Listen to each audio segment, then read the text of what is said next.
You realize Volo's a time traveler, right? This is your last chance for Legends Arceus spoilers, okay? 3, 2, 1. Volo. Volo as a character represents a trope in fiction that I love, the mischievous one, the one that doesn't possibly seem to be a threat, actually wielding a god-like power. In this game, he pretends to be a humble merchant, but is actually in possession of Giratina and has ulterior motives. But why? Where did Volo come from? Why is Volo interested in any of this stuff? And why is Volo dressed like this in this really cool outfit at the end of the game? In a battle that, by the way, oh Pokemon, please do more battles like this. This was just phenomenal. I wasn't ready. On second playthrough, even then I was like losing. Well, the answer can be found with Volo's initial introduction to you, saying hello, testing your strength with just a little Togepi, which I suspect is a different Togepi to the Togekiss that he has at the end of the game. Volo is just checking you out because you, like him, are a time traveler and he wants to get to the bottom of the secrets of Arceus. But Volo isn't from the future like you, and neither is he from the modern day,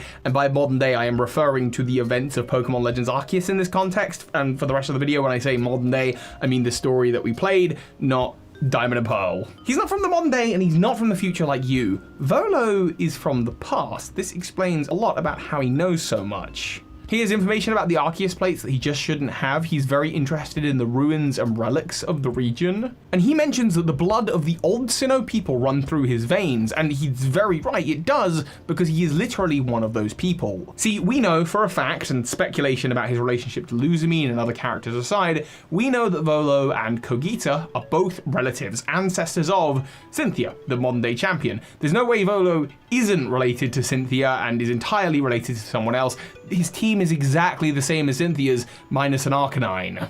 But here we encounter a really weird phenomenon. Kogita and Volo don't really know each other that well. Kogita refers to Volo as being a fool and a mischievous person and doesn't really talk about him as if he's like her grandson or anything like that. They never speak in a familial way. Volo doesn't introduce Kogita as, hey, this is like my grandmother. They barely seem to be friends. Kogita just keeps herself to herself, staying in the Ancient Retreat, a location that isn't one of the main 5 locations and is known only by Kogita and Volo. The Ancient Retreat is interesting because this is the area that I believe will one day become Celestic Town. Based on the location of the map, it makes a lot of sense, and I know you're thinking, hang on, what about the Celestica ruins? That actually becomes Eterna City based on its positioning on the map, north of the Wayward Cave, south of the peak of Mount Cornet. And of course we see the connection between the Dialga Palkia statues there and the Dialga Palkia statue that we see in Eterna City. Eterna just means eternal. It was the first city, but the first town was actually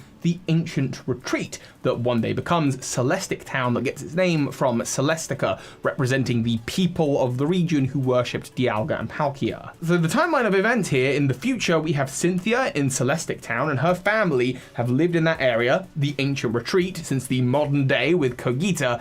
But before that there were, according to Kogita and to Volo, the ancient Sinnoh people. These people likely lived in that area and built the Celestica ruins a millennia or 2 ago, 1 to 2,000 years ago. That is when the origins of our story, the ancient hero who had 10 Pokemon, and the Arceus plate all kind of began. It seems to be that this is the point in Pokemon history where humans first made contact with Arceus. And those people, the ancient Sinnoh people, according to the hero's notes that we can find littered throughout the Hisui region, actually had traveled to Hisui from down in Sinjoh, where the Sinnoh people were born, which implies that they actually originally came from Johto. And that makes a lot of sense because in modern day Celestic Town, there is a shrine that is just like the Celebi shrine, and in the Ancient Retreat, the color of Miss Kogita's house, it's all this green jade color. Might be connected. Obviously, Cynthia's family is kind of widely known as being a dragon clan as well, and in the north of Johto, there is a dragon clan, and there's all sorts of old theories about the Draconids being people that migrated around and sealed away Regigigas in the temple. It's likely that there was some ancient dragon clan that came up from Johto, up through Sinjoh, and there they discovered, they learned something. They learned of a creature that they called the Almighty Sinnoh.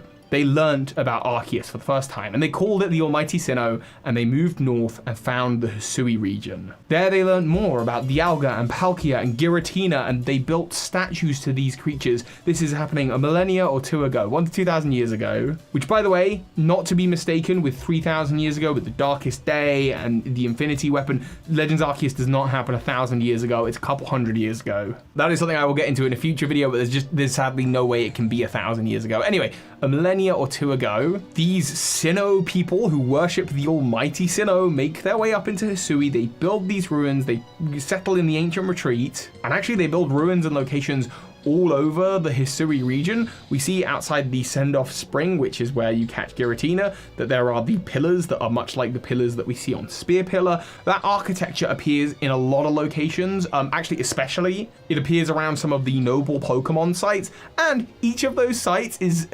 signified by a little baby Gible statue. Which Gible, kind of a signature Pokemon of Volo and Cynthia and, you know, in theory, Celestic Town in general. Lots of things tied together. So these people, a millennia or two ago, they're just chilling out and worshipping Dialga, Palkia, Giratina, trying to learn more. And the three Pokemon are considered as equals, but below the Almighty Arceus. And then one member of that tribe, Volo, rebels. Hunts down and finds Giratina and turns Giratina against Dialga and Palkia, causing the opening of the first space-time distortion. This is why in the present day, Laventon mentions that they already have a word for the space-time distortion because it's happened before, it happened back then. And much like is happening now with you being pulled from the future and plonked into the timeline, back then, a hero was taken from the future and plonked into the timeline. And there is a theory over on Hybrid's channel right now about how that hero is older from the Unova games. I'm not going to get into that. But a hero capable of wielding 10 Pokemon, 10 noble Pokemon, found the Almighty Sinnoh, Arceus. And with it and Arceus' powers shared in the form of plates was able to stop Giratina, locking it away in the world on the reverse side of ours, where according to its Pokédex entries, it has been lying in wait. And Volo, well, Volo was defeated, but Volo escaped through the space-time distortion. If people can come from the future back in time, why can't they come forward? This actually hugely explains Volo's style of dress in this kind of ancient Greek aesthetic that matches the Temple of Sinnoh that was then built by those people. It's because he is of those people, quite literally. Volo escaped into the modern day, and there's evidence of this as well, because he, much like you, the player character, washed up on the shores of Hisui, but not on Prelude Beach like you do, but instead into the Coalboat coastlands. The coastlands, specifically the Ginkgo Landing, an area that's oddly named because we don't see a presence of the Ginkgo Guild there, but I suspect this is where he was able to blend in and become a merchant. At this point in time, he locates the ancient retreat and finds the last of his civilization that used to be there, Miss Kogita, because we know from the hero's notes that are scattered across Hisui that the people of Celestica, those people, after everything happened with the hero and Arceus, they left and kept traveling the world. Most of them did anyway. We can also infer that this is when the Giratina statue was destroyed to kind of hide the history and make sure no one went again to seek out Giratina. And then, over time, as we learn from these notes, more people came to the Hisui region, and they claimed the title of being the Celestica people for themselves. But with an incomplete history and not enough people there to explain what the Almighty Sinnoh was all about, they factioned off and created the Diamond and the Pearl clans. So Volo is searching for pieces of history, and it's at this point that he learns of you, a time traveler who has come through the space-time rift. He wants to question you, he wants to know all about you. He's actually already at this point met Ingo, who is another time traveler, and we know that there are time travelers that arrived in Hisui before the player character, because Ingo's there, and I'm pretty sure he arrives before you do. But Ingo's mind is wiped, so he's no use to Volo, but your mind, you vaguely remember meeting Arceus, and Volo follows you around on your quest. He sees your Arc phone and knows that you have some connection to the creature, and as you start unlocking all of the Arceus plates, he makes plans and heads to the Coalboat coastlands. Because out that way is the Send-Off Spring, the Turnback Cave where Giratina resides, and he accesses Giratina. And this is actually referenced in the story. They mentioned that just before the Lord Arcanine is washed away by the waves, strange shadows have been appearing across the coastlands. These, of course, are the shadows of Giratina being reawakened and resummoned by Volo. And it may be the case that those very waves were caused by that, that Volo awakening Giratina directly resulted in Lord Arcanine's death. And that could explain why Volo has an Arcanine on his team, just like a little nod to that. Or, I don't know, if you want to get really speculative, the Distortion world is said to have connections to the Ghost Realm of Pokemon, with Giratina being the first ghost. And what do you know, just off the shore of the Sendback Spring, we actually witness a ghost Pokemon in the game that isn't a regular ghost, and that's the Arcanine that appears. Perhaps this is because of the fragileness of the dimensions, but that's all very, very speculative. The point is, at this time, Volo is hiding their true strength. They already have their full team. They're not evolving a Gible up into a Garchomp. They've already accessed Giratina, and they follow you around and point you in the correct direction, making sure that they are as involved as they can be at the event Spear Pillar. But at the end of the game, you stop Volo, and he comments on the fact that it feels like you were spat out just to mess with him, just like the hero of old did. And where this theory all comes together for me is the final comment that Volo makes. Dressed in the attire of his people from 2,000 years ago, on the temple that was made to laugh at his failure and worship the god that he couldn't meet, Volo says, "I'll be back. I'll get my revenge. I don't care whether it takes years, decades, or even centuries." And that's because Volo has already waited for centuries. Hey Pokemon Masters, Toby here, and did you know that the Diamond and Pearl clan of the Hisui region in Pokemon Legends Arceus are not actually originally from the Hisui region? Instead, they originated in the Hoenn region. And this is because their origins tied back to Archie and Maxie of Team Aqua and Magma, as well as the Draconids, an ancient group of travelers whose presence can be seen all over the Pokemon world. Now, I know what you're thinking, you're about to comment already. Toby, not everyone can be a time traveler. Okay, the player character, they're a time traveler. Volo is maybe a time traveler. The picture in the Diamond and Pearl clan tents of Alder, it's possibly Alder as a time traveler, but the other pictures in their tents of Archie and Maxie, they can't all be time travelers. Or can they? Hey Toby, are we doing more time travel theories today? Oh, hey Hybrid Hero. Yeah, I was just talking about the theory that you did in your channel a while ago about how Alder is totally a time traveler, and that the picture in the Diamond Pearl clan tent, that is of Alder in the past as a time traveler. Have you told them about how I was the one that convinced you that these paintings actually look like Archie and Maxie? Yeah, I'm getting to it, but you know, sometimes there's a roundabout way of telling stories. You should know. Right, like how so much of Hisui's history is told in the old verses scattered across the land. We can deep dive into that over on my channel, but the combination of these verses with the words of Miss Kogita, who knows them, suggests that the people arrived in Hisui in 3 separate waves. First came the old Sinnoh people, who arrived in Sinjo a millennia or 2 ago. These people settled and created the Celestica Ruins, the Temple of Sinnoh, and the Ancient Retreat. Then, within the lifetime of those people, but after the events of the hero, there were a second group who came and created the Diamond and Pearl clans with the misunderstanding on the history of Arceus. And finally came the Galaxy Expedition team, just 100 to 300 years before the main story of Pokemon. Okay, so let's start by looking at the Pokemon world a millennia or 2 ago. What do we know from the context of all the other Pokemon games? What was happening around then? And maybe we can find out some clues towards who these explorers who arrived in Hisui actually were. And sure enough, there are 3 important events that happen around that time. 1700 to 1900 years before the events of Pokemon Legends Arceus, the Abyssal Ruins were built. They were made as a castle in the Unova region. Speaking of building, event number 2, Conkeldurr, according to his Pokédex entries, taught humans how to build using centrifugal force.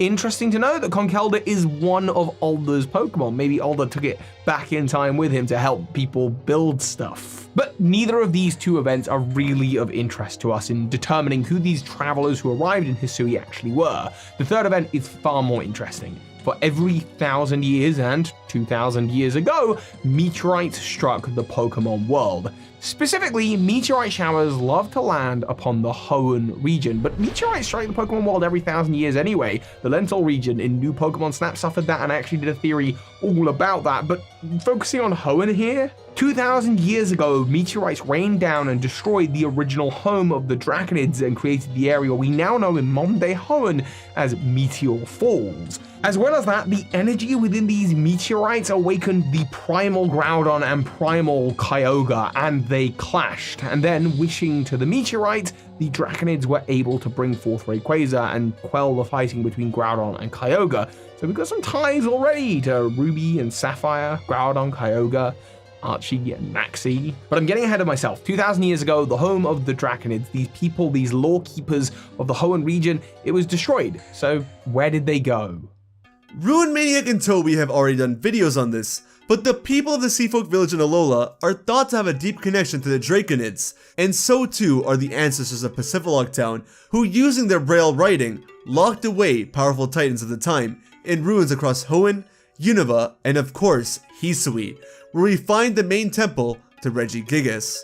The fact though that the Snow Point Temple predates the Diamond and Pearl clan suggests that whoever built that temple were the original Celestica people, and the Draconids are those individuals. This is something that's been theorized for years, with the original Regigigas of Hoenn being locked away behind moves that were originally naturally learnable by the Dragon Tamers of Hoenn, with Flygon, Salamence, and Rayquaza all having access to moves that access the Regi Chambers. But does this all line up with the old verses? Toby, I told you already that in Old Verse 12, we learned that the people of Old Hisui came from Sinnoh, which is located north of Johto, not Hoenn. Then what's any of this got to do with Archie and Maxie? I'm getting to it because we know that the Draconids of Hoenn actually visited the Johto region. Their presence can be felt there. In the post-game of Heart Gold and Soul Silver, you can, with the red or blue orb, access the Embedded Tower, a sort of reverse of the Sky Pillar buried into the earth where you can locate Groudon, Kyogre, or Rayquaza locked away if you get the Jade Orb once you've got both of the others. The architecture in there is pretty similar to that of the Sky Pillar, so it seems that it's the same people who built it, the Draconids. But on top of that, the Draconids are dragon law keepers, and in the north of Johto, we have Blackthorn City and the Dragon Clan, who we know have a connection to the Draconids because in the manga, their leader has a Rayquaza on his hat, helmet, headgear thing. Also, how many dragon clans are there in the world of Pokemon? It would make sense if these groups are related. And what's just north of Blackthorn City? The event area, the Sinnoh ruins, and of course we know that the people who first visited Hisui, they came from Sinnoh, or rather came via Sinnoh, as these were nomadic travelers who had settled in all of the regions from Hoenn to Alola in the Seafolk village to Johto with the dragon clan that we find there, and then northward into Sinnoh before eventually arriving in Hisui. And remember who these people are, the Draconids, because they're not just the Dragon Tamer Pokemon class. They use Dragon Pokemon, but they're mostly interested in the lore, in the history of the Pokemon world. They sound a lot like Cynthia's family in the Sinnoh region. They sound a lot like the Dragon Clan of Johto. And they sound like exactly the kind of people who would arrive in Sinnoh and perhaps in some ruins there, or perhaps discover something there that would lead them to keep on heading north in search of something that they call the Almighty Sinnoh. This was when they first discovered Arceus. And actually, it seems really likely that once a travel route was established between the Johto and Sinnoh region, it was used quite frequently, and this is why we have matching ruins and architecture from later points in time. 1100 to 1300 years before the events of Pokemon Legends Arceus, similar groups of people were building ruins and relics to the unknown. We find the ruins of Alph in the Johto region, the Solaceon ruins in the Sinnoh region, and we also find the Tanboy ruins in the Kanto region, this in the Sevi Islands, where the unknown, being a form of writing, can be found right next to the Draconid's main form of writing, Braille. This kind of implies that there was a transition from one form of writing to the other, from the Braille to the unknown, and this transition was happening all as part of this big, same worldwide, world-traveling culture. The Draconids, who among other regions were constantly popping between Johto and the region that we now know as Sinnoh. Okay, but Toby, I still don't understand. Where do Archie and Maxie fit into all of this? Okay, Hybrid, well tell me, what do you think happened to this second group of people that visited the Hisui region? What do the old verses say? Well, according to the old verse, within the lifetime of whoever wrote them, and after the events of the Hero of Celestica, Elder's people left Hisui, which makes sense if they are nomadic travelers like the Draconids. And then a new group of people showed up calling themselves to be Celestica, and they squabbled, likely because the Giratina statue was destroyed, and there was a suppression of knowledge. They factioned into the Diamond and Pearl clans. I guess while they worshipped the story of the original hero, they had images of the founders of those clans in their tents. Archie and Maxie's ancestors, right? Look closer. Those, on their outfits, are those Pokeballs? Those are Pokeballs then, like Alder. That would mean that this is Archie and Maxie back in time, because Pokeballs should have existed when the Diamond and Pearl clan started, which would have been less than the 1700 to 1900 year age date of the original Celestica people. So what gives? This has to be Archie and Maxie from the future for the same reason that you gave for how it can be older, because they're wearing Pokeballs on their outfits, and Pokeballs do not exist in the past of Hisui. So what gives? I'll tell you what gives. Remember, I said those meteorites strike the Pokemon world in cycles every 1,000 years. So 900 to 700 years before the events of Pokemon Legends Arceus, those meteorites were coming around again. We know for a fact they struck the Hoenn region and created the town of Sutopolis as a result, created the Cave of Origin, and it's interesting to note here, Spear Pillar, Sky Pillar, Cave of Origin, Hall of Origin. It's a lot of connection between these Hoenn locations and Sinnoh locations, but anyway, Sutopolis and the Cave of Origins were created. Groudon and Kyogre reawakened and reclashed once again, and the Draconid people, somehow just knowing what to do, were able to appeal to Rayquaza. Rayquaza once again put the children to sleep, and then they left a prophecy for the future and said, in 1,000 years, another meteorite will come round, which sure enough, in Omega Ruby and Alpha Sapphire, it does. It's threatening the world once again. And how do they have this knowledge of the future? Well, maybe it's because they were being led at that time. 900 to 700 years before the events of Pokemon Legends Arceus, they were being led by Archie and Maxie, who would come from the future. And how had Archie and Maxie ended up going back in time? Well, previously, before this point, they were the leaders of Team Rainbow Rocket, alongside, of course, Giovanni, who was the main leader who had plucked them from their timelines to help him in his conquest across the Alola region. Team Rainbow Rocket was comprised of leaders from all of the villainous teams, Aqua, Magma, but also Plasma and Galactic and Flare. All of these leaders brought together not just from across space, but also from across time, plucked from the points in their timeline where they would have been successful in their plan, Archie and Maxie included. And it's interesting to note that Ultra Sun and Ultra Moon is happening in a timeline where Mega Evolution exists, but the Archie and Maxie that appear are appearing from a timeline where Mega Evolution doesn't exist, which means not only is Giovanni pulling them from across space and time, but also from across dimensions, from different parts of the multiverse of madness featuring Giovanni.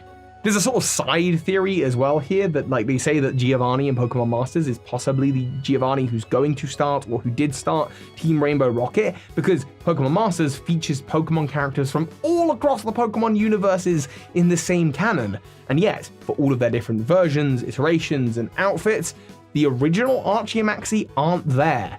Where are they? They, at the end of the Ultra Sun, Ultra Moon Rainbow Rocket episode, get sent back to the Hoenn region, but 1,000 years too early, to the time when these meteorites are striking and cause the creation of Sutopolis. They take charge, knowing what destruction Groudon and Kyogre can bring, and helping the Draconid people of that time, stopping them in their fight with Rayquaza. They have that knowledge, and with that knowledge, they help the Draconids prophesy that in 1,000 years, meteorites will come back again, and then they lead the Draconids. They throw aside their evil ways, knowing the destruction that would bring to themselves, having seen their failure as part of Team Rainbow Rocket. They take the Draconids to the Johto region, where they create the Embedded Tower, and perhaps leave their Groudon and Kyogre that they had brought with them from the future, so there's a whole bunch of time loop duplicates happening here. And then they headed north via the Dragon's Den, up through Old Sinjo on to Hisui.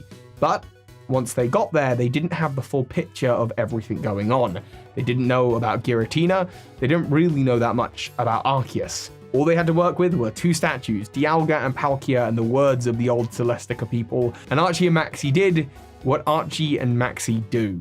They factioned off into two absolutely identical groups, Aqua Magma, Diamond Clan, Pearl Clan, and they became separate leaders to those clans in the past. And just like that, the Diamond and Pearl clan were born. I know it's not what you want to hear, but I don't think that Commander Kamado is from the Galar region. I know, you're all hang on, doesn't he say so in the game? Well, no, he doesn't, but he is wearing, confirmed in the game, Galarian armor, an old style of Galarian armor. So that pretty much puts the nail in the coffin. We know he's not from Hisui, right? Sure, but all we actually know here is that the armor is from Galar. We don't know much about the man himself. Hey Pokemon Masters, Toby here, and yeah, one of the things that I pretty quickly kind of picked up on when I was playing Legends Arceus for the first time is seeing Commander Kamado have this kind of character break in the Shrine of Sinnoh, the Temple of Sinnoh, where he completely starts speaking in a different voice that sounds kind of, I don't know, common? Familiar? Like maybe he's like me and he's from the Galar region, and then sure enough at the end of the game he's wearing this armor, and in the post game when you choose to rebattle him he confirms that it is his best old Galarian armor. So confirmed, Commander Kamado is from the Galar region. That's what I thought anyway. But I've started seeing discussion online suggesting that Commander Kamado is not from Galar at all, but is instead from the Johto region. I've been having a chat with a couple PokeTubers, Hooped and Hip Hop, Hybrid Hero, and in this case, Ruinmaniacs Files, who came up with the most amazing idea and actually wanted to make a video on it, but his microphone's both broken, so we're using mine, and I am his mouthpiece. But don't worry, he's still involved. He's actually the person editing this video. Hey Ruin, thanks for letting me use your theory. Yeah, I'll try and do it justice. You think I'm the best Pokemon theorist? Thanks, Ruin. And of course, we're not the only ones who have thought of this. We've also seen this going around on Twitter, and there's a couple different suggestions, but I think maybe now I have the full picture. So here we go.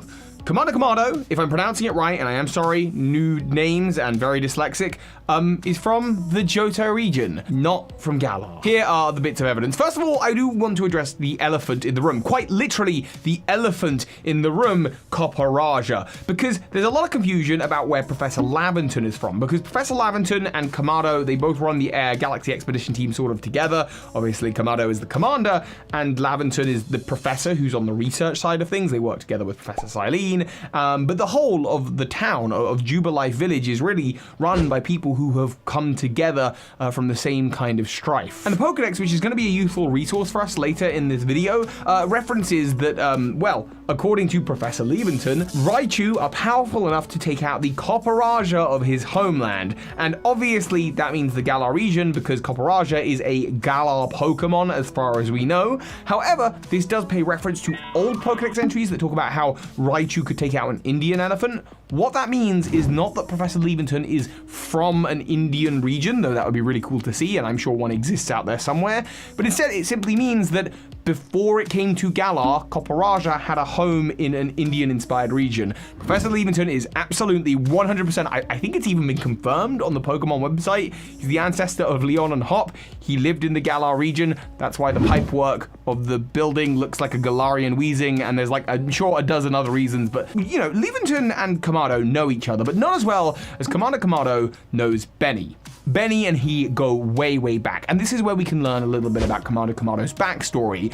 According to Benny, they came from the same village, and that village was burnt down by a sort of crazed Pokemon running amok. But this wasn't just some small things. Apparently, they lost lots of comrades that day. The word comrades kind of implies a level of militarism about Benny and Kamado and their relationship to each other, in that they were in the same sort of battle unit. They were in the same side of a war, it would seem. And that is interesting and useful information. And that makes sense, because Commander Kamado is, well, he's a commander. He commands people. That's what he does. He isn't just like the leader of Jubilife Village. How did he get that position? Well, beforehand, he was a commander in some kind of army. And the main time that people's homes are getting burned down when there's an army involved is, well, maybe during wartime. Secret and public wars have existed throughout the history of Pokemon. 3,000 years ago, AZ had his big war, which activated the ultimate weapon. And while not a war, the Darkest Day happened 3,000 years ago. And in recent history, apparently there was maybe some kind of war that Lieutenant Surge took part in, but maybe he was just an actor, as we learn in Let's Go with the whole signed autograph thing. But there are other wars that are only lightly touched upon and mentioned, and it really depends on the canons that you look at. Of course, though, we're not looking at Kanto or Kalos or Galar for this. No. We're looking at the Johto region. So hang on, Toby, what is the evidence for that? Commander Kamado coming from the Johto region. Number one, his team. All of these team members, other than his breviary, are available in the Johto region. There's a common theme among them as well. Golem and Snorlax and Heracross especially are all wrestling, sumo-style Pokemon, and we know that Commander Kamado has an obsession with sumo fighting, and this is something actually tied to the Johto region. Not only do we see the Cianwood gym leader kind of has an interest in, well, I guess he's more of a karate martial artist, but there is, I'm sure, an anime episode all about sumo fighting in the Pokemon world. It's set in the Johto arc, but that's just loose. The main point here is that yes, all of his Pokemon obtainable in the Johto region. Number 2, I have seen a lot on Twitter of people talking about the Lake of Rage and how in its beta form, the Lake of Rage actually used to be a town, possibly the home of the 7th gym, Mahogany Town, that later got moved in development, but this is possibly why we can still fly out there in the main base game. And the Lake of Rage has a lot of interesting stuff behind it because there's this idea that it didn't used to be there as a full lake. Instead, Gyarados rampaging came along and created the Lake of Rage by destroying the area in their rage. In the anime, we got a Pokedex entry talking about how it destroyed a village, and actually in Legends Arceus, we finally got confirmation of that. I suspect this Pokemon to be the true identity of a dragon written about in ancient texts. They say that it raised an entire village with white-hot beams from its maw. So the picture of a village where the Lake of Rage once was getting destroyed by rampaging Gyarados and becoming ancient legends of Johto, that lines up and allows us to name the Lake of Rage the Lake of Rage. So we like this, but I don't think this town is where Commander Kamado is from. Because we've got to look at that wording here. Again, the Pokedex, much like the Pokedex entry about Raichu, is from Laventon's point of view. Laventon knows Commander Kamado, so why would it say ancient texts and that he suspects this is the dragon spoken of in those texts? Surely he would have said, Commander Kamado let me know that Gyarados destroyed his home. I mean, this is a pretty important part of Commander Kamado's backstory. I suspect that this Pokedex entry is referencing the events of the Lake of Rage, but it is not referencing the destruction of Kamado and Benny's home. My true suspicions lie in the one area of Johto that we know may have been involved in an ancient Pokemon war. And I say ancient, really we're only talking 150 years ago. 150 years ago in northwest Johto, there were 2 towers built to revere 2 great and legendary birds, Lugia and Ho-Oh. But at some time, a fire engulfed the brass tower, burning it down to the ground, and Lugia disappeared to the Whirl Islands. How the fire started, though, that is something that changes from canon to canon. We've seen this depicted in the games, in the animated main series, but also in Generations, and I think Evolutions as well. There is always a different telling of this story. Was it the storm that Lugia created by beating its wings that caused thunder to hit the tower and the tower to burn down? Or was it robbers who break into the tower, burning it down? Or was it as a result of a time of war? All of these versions of the story have been told, but the 150-year date actually works really well with the Legends timeline. I know, I'm saying it now, we know that according to the Pokemon timeline, according to Pokedex entries about Spiritomb was originally sealed away around 500 years ago. This is the same time when Magearna was created, the first Pokeball, but not really. Though it is interesting to note that it seems like the Hisui region is behind other regions when it comes to Pokeball production, because very clearly Magearna existed 500 years ago, but this game cannot be that old because Spiritomb's original sealing was 500 years ago. And the character Professor who gives you the Spiritomb quest directly mentions that the original sealing of Spiritomb happened hundreds of years ago, which means Pokemon Legends Arceus cannot be any earlier than 300 years before the main series, because there needs to be hundreds of years since Spiritomb's sealing. And if you base it on real world estimates, 150 to 200 years ago does sound about right. So this is like perfect for us and our timeline and gives Legends Arceus like exactly where it's supposed to be. But there's 2 more things that tie into this. Number 1, while in English the accent break completely confused me, in Japanese, the original language, the dialect that he begins to speak in is something called Kensai Ben. Kansai Ben. This is a dialect of Japanese, though, based on the area that inspired the Johto region, meaning at least in the Japanese version, I think they intended for Kamado to be from the Johto region. You combine that with the team and the fact his hometown burnt down and the fact that, well, the town Equitique, the tower burnt down there, it likely caused fire to other buildings. But then there's one final note, and it ties into what I just said about Pokeballs. At the very beginning of the game, Professor Leventon mentions one thing. He says, Pokeballs, they're a relatively recent invention, and they've allowed him to, I guess, catch the Pokemon that he's got. Newly invented by by way of crafting apricorns into Pokeballs, something that the Galaxy team bring with them and actually hold the recipes for, which is how the Galaxy Expedition team gives you the recipes for the Pokeballs you're going to use throughout the game. And where did they learn how to do that? Well, probably in Johto, where the craft originated from. It is this incredible craft that allowed people to finally take it to the Hisui region and settle there. I also love the idea that Pokeball development happened at different stages throughout the history of the Pokemon world, because then that really makes sense with everything that Drayden has ever said, because that's that whole thing where he's like, when I was younger, we didn't even have Pokeballs, they didn't exist. But we know for a fact that ancient Pokeballs have existed for a long time throughout the history of the Pokemon world. But in the Hisui region, only for 2 years as of the time of Legends Arceus, after the Galaxy Expedition team, led by their commander, headed north from the Johto region after fleeing their home. And while finishing up this video, I found the biggest bit of evidence for him coming from Ecruteak City staring me in the face. He's wearing a kimono. He's the only main character who wears a kimono. And the kimono is kind of a symbol of one specific Johto town, Ecruteak City. Though there is also this one old man who has memories of like seeing it, which would make him over 150. Not sure if I'm buying his story.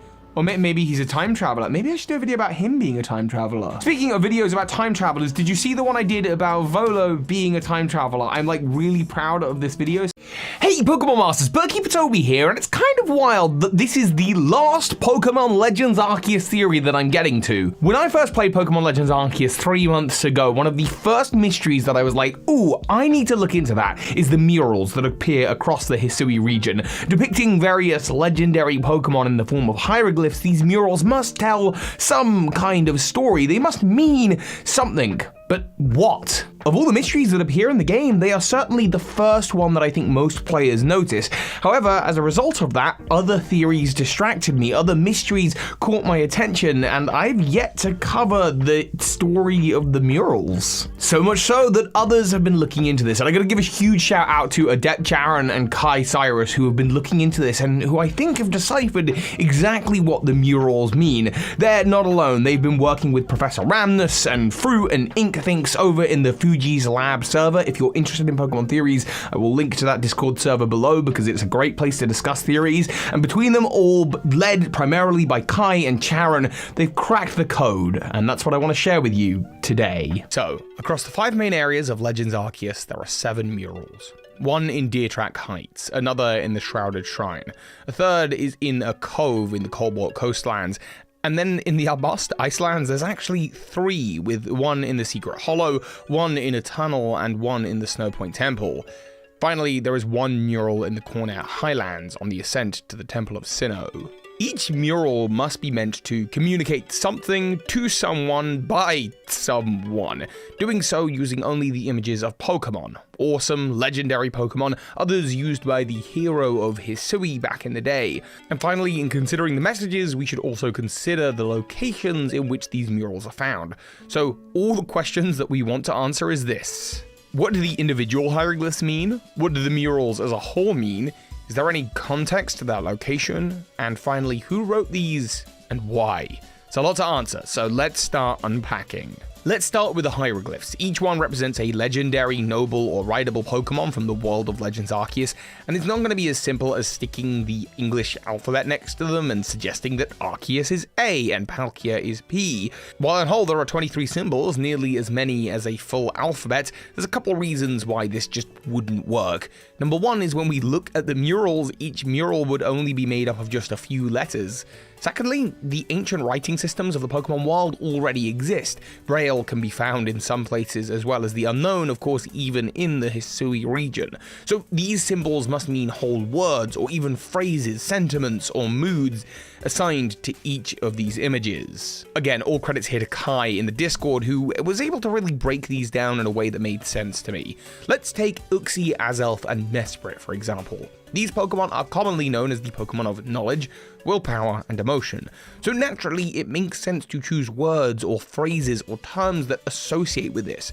For example, the image of a Mesprit might mean emotion, or feeling, or mood. Similarly, Dialga or Palkia, they might refer to time or space, though instead of just space, Palkia could mean location or place. Time could also represent movement or era or age. There's lots of different words or phrases we can use, and I suspect that this is the intended way that these messages are meant to come across. Applying all of these to all of the Pokemon, Kai came up with a pretty comprehensive and conclusive list that I really like. Starting with the rideable Pokemon. Weirdeer probably represents land or traversing, as it is the Pokemon that you use to traverse the land. Ursaluna, search. Dig. Basculegion, sea, traversing. Sneasler, climb or ascend. And Braviary, above, arise, air, flying. Of course, all of these words are very heavily associated with these Pokemon. When we look to the nobles, we see Cleavor, which could represent cut or destroy something. Lilligant, probably more likely grow or plant.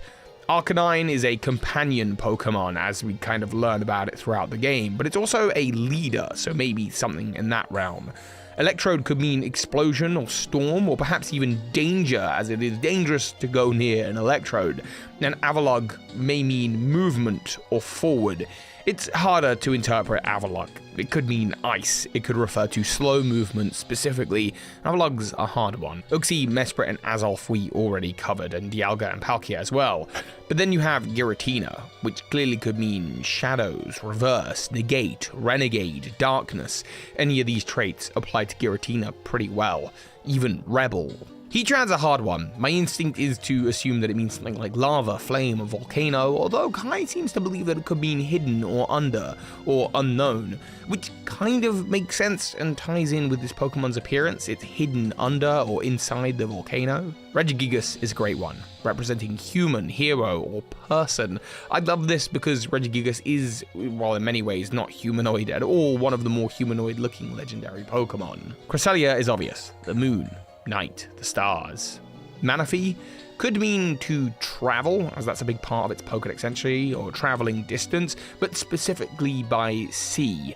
It seems to be very interchangeable with Basculegion, traversing water, seems to be the general gist. Darkrai, of course, represents darkness and nightmares, and Kai specifies as in dark times, disturbance. Shaman, gratitude. It's the gratitude Pokemon, that just makes sense, but Flower may be an alternative here. And Arceus, of course, is God, the legendary Pokemon. It is the one above all others. So these are our symbols, and using them we can look to the 7 murals across the world of Legends Arceus and try to work out what stories they're trying to tell. So while I will pick up the pace with these, let's start with Deer Track Heights. So looking at the top row of symbols, we have an Arceus, an Ursaluna, Basculegion, Azelf, and Regigigas. And these words all have specific meanings to them. Arceus is a god, Ursaluna, searcher. Basculegion travels across the world, and Azelf is brave or willful, and Regigigas is human. So a god searches across the world for a brave human. There you go, that already makes a lot of sense. Shaman, Azelf, and Uxie all seem to be describing traits of this human: gratitude, knowledge, emotion. Kai interprets this as being a suggestion of a wise and honest heart. Then Ursaluna again suggests the urge to search, and then finally Basculegion across the world. Finally, we have Palkia and Electrode, which means space or danger. So a god searches across the world for a brave human with a wise and honest heart to discover a world plagued by danger, or perhaps a place of danger. A god searches across the world for a brave human with wise and honest heart to discover a world of danger. Even if it isn't 1000%, it's clear what the intention is here. This is an accurate story of the events of Legends Arceus. A god searches across the world and finds you, a hero who's going to save a world that is struggling with danger. If that is the case, then this mural on Deer Track Heights, the first one your player will encounter, is actually a prophetic vision of the player's arrival. This could be Arceus' way of communicating in writing that the words that it writes elsewhere in the Hisui region should be taken with legitimacy, that they are in fact the word of a god. Because as soon as the player reads them, they will know them to be true because they are the player in that story. Alternatively, this might be the telling of the past tale of the old hero who was searched out by a god to ultimately save the world from danger, but it's hard to know either way. In the Shrouded Shrine is where we find the next mural. It's where the red chain was created during the events of the game. We start with the top line with 2 Ursalunas, suggesting searching and exploring. Then we have Palkia, Space, Lilligant, Grow, and Dialga, Time. So searching, growing, time, and space is the general mood here. And then we have a string here, Arceus, Weirdeer, Regigigas, and Basculegion, that all do combine together quite well. A god allows the humans to traverse the land and sea. And at the very bottom, a Shaman, and we're thankful. So Kai interprets this, and I completely agree with him. In a time when unexplored areas continue to grow, a god allows us to traverse the land and the sea, and we are thankful. This makes perfect sense to me. You might feel that perhaps we're reordering a couple of the words, but you gotta remember that language changes over time, and this is trying to communicate full sentences and sentiments with just images. It's a little bit more complicated than just assuming that the words are in 100% the correct order, but they have bundled together the Pokemon in lines so that we know where the breaks should be. In the Underwater Cove, we have Cresselia and Manaphy. So by night, traveling through the water, or just traveling in general. Heatran, Darkrai, Giratina, oh, there's hidden dark shadows, all of those words work together there. Traversing water and danger in the form of the Electrode. So by night, traveling, hidden, dark, in shadows, traveling through the water, danger. Then we have Darkrai and Palkia, dark places, dark space. Sneasler, arise, dark places arise, an ambition. And then Azelf right before Regigigas again, implying a human with a quality about them. A will-powerful human, an ambitious human. So we have by night, traveling, hidden dark shadows traverse the water, danger. Dark places arise, ambitious humans arise, perhaps, traveling the land and the sea, as we see at the bottom here. This could be the telling of the coming of Volo, an ambitious human who's trying to rise through power, specifically using darkness and shadows.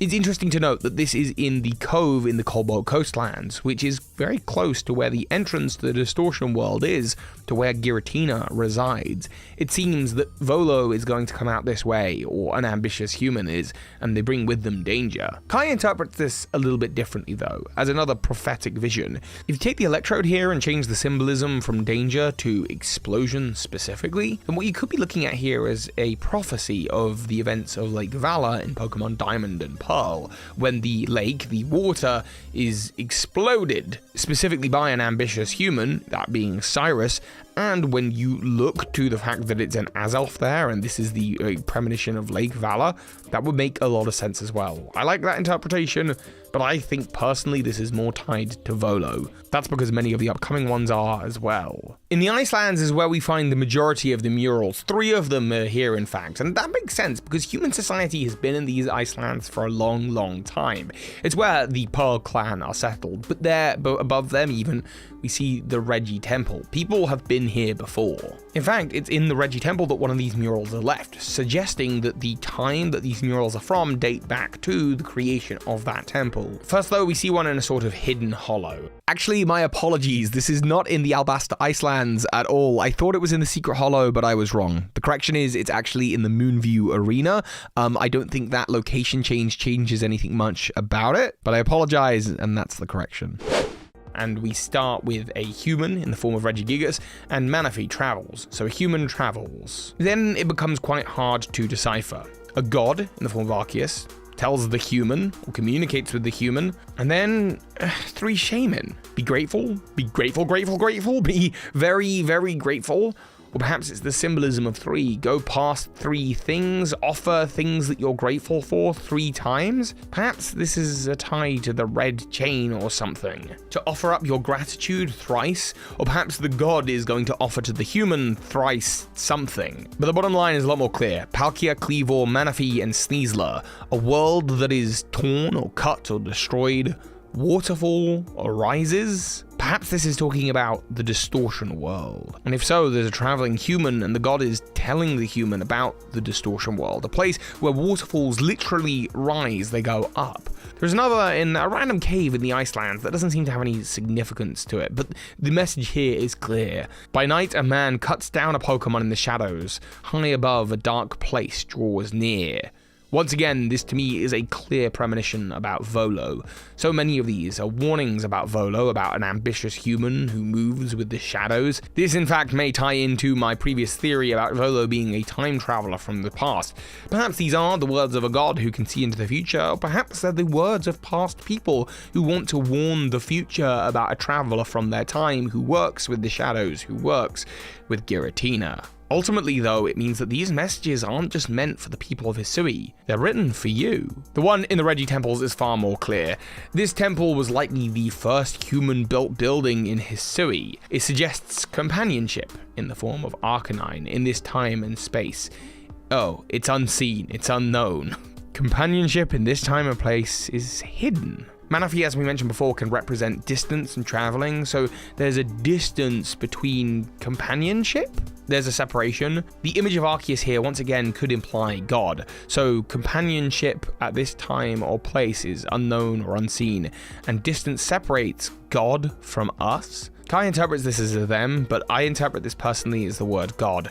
There is a separation between us, the people, and God, which is an apt thing to have written in a temple, specifically a temple where you're seeing the Reggies, the representation of humanity in the forms of these murals. So, companionship between people and Pokemon? At this time and in this place, it's unknown, it's unseen, and that separates God from us. People and Pokemon are meant to work together. That's a common theme seen throughout Pokemon. The final mural we have to look at is at the summit of Mount Cornet, and this one is once again a warning of the events there during the events of Legends Arceus. We have Azelf next to Regigigas, so an ambitious human, travels to challenge, destroy, cut down a god. An ambitious human travels to cut down a god. And this is where I think the Volo time traveler theory is completely confirmed, because this line, it tells everything. We have the Weirdeer and Bastia Legion next to each other, which represents traveling across land and sea, but we also see the Dialga here, with Avalugg slowly moving through time, land, and sea. Dark times grow. It's all very clear. An ambitious human travels to cut down a god, and moving forward through time and across land and sea, dark times are growing. This is a warning to the player character of Legends Arceus about the presence of Volo. Written by who? People of the past who knew Volo? Or perhaps by Arceus, the word of God, that you're supposed to believe just by seeing it, because the very first time you'll see it on Deer Track Heights, it's talking about you. You already know these are the words to be true. At the end of the day, though, this is an ancient writing system, before the use of the unknown or the Braille code as seen elsewhere in the Pokemon world. The people who wrote these messages, not Game Freak, the people in world, knew that we'd have to interpret them and look at them and try to decipher them. So while not 1000% correct necessarily, these may not be the exact intended definitions of these words, I think given how coherent they are, I think we're onto a pretty good shot as to what these murals actually mean. My suspicion, of course, is that these were written by the Celestica people, the people who first came to Sinnoh from Sinjo, as seen in the old verses, people that dealt with the space-time distortions in the past, and possibly, if my theory about Volo being a time traveler is correct, dealt with Volo and Giratina back then as well. As a result of Volo escaping into the future, they left these messages as warnings into the future. But all of that is just a theory. I want to give a huge thank you to Kai, Adept Charon, Fruit Inc. Thinks, and Professor Ramnus, all of whom have been in the Dr. Fuji's Discord server talking about Pokemon theories, and we're talking about this at the time. I got permission from the main people who were involved in this to get to talk about this, and I'm so glad that I have. It was something that when I looked at it, I was like, I'm not clever enough to work this out, and I just didn't give it the time. But these guys did, and I agree with them completely. If you'd like to discuss Pokemon theories with us, we're pretty active in the Fuji's Lab Discord server, so click the link in the description to join on over, and let's get invested in the world of Pokemon theories.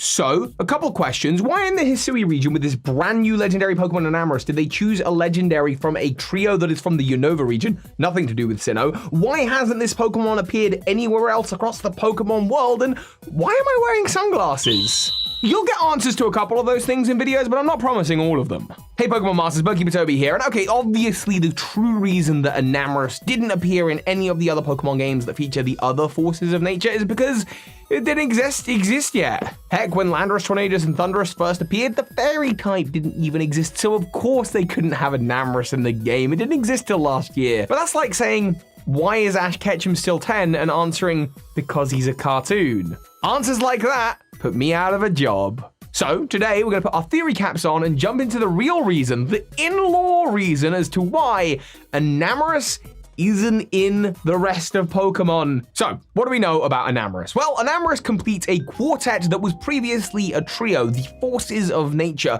Pokemon that have the most rubbish base form, but their Therian forms that they all have are really, really cool. Personally, a huge fan of the Flying Tiger, and I know it upset a lot of competitive players, but I'm gonna say it, Landorus Therian form is like one of the coolest Pokemon of all time. This trio was previously led by Landorus in the original games that they were released in, Pokemon Black and White in the Unova region. Tornadus and Thundurus were version exclusive, and by catching them both and trading them over to one copy, you could then access Landorus, a Pokemon that was even separate from them in the Pokedex. This just showed that it was different, it was special, it was a leader.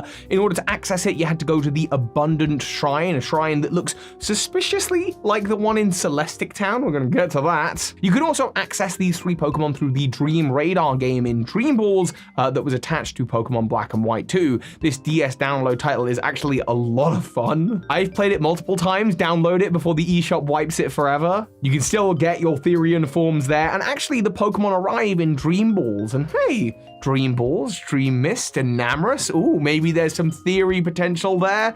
They're pink. That's the theory potential. There's really not that much there, but there is theory potential in the fact that that shrine, the Abundant Shrine, looks just like the shrine that appears in Celestic Town.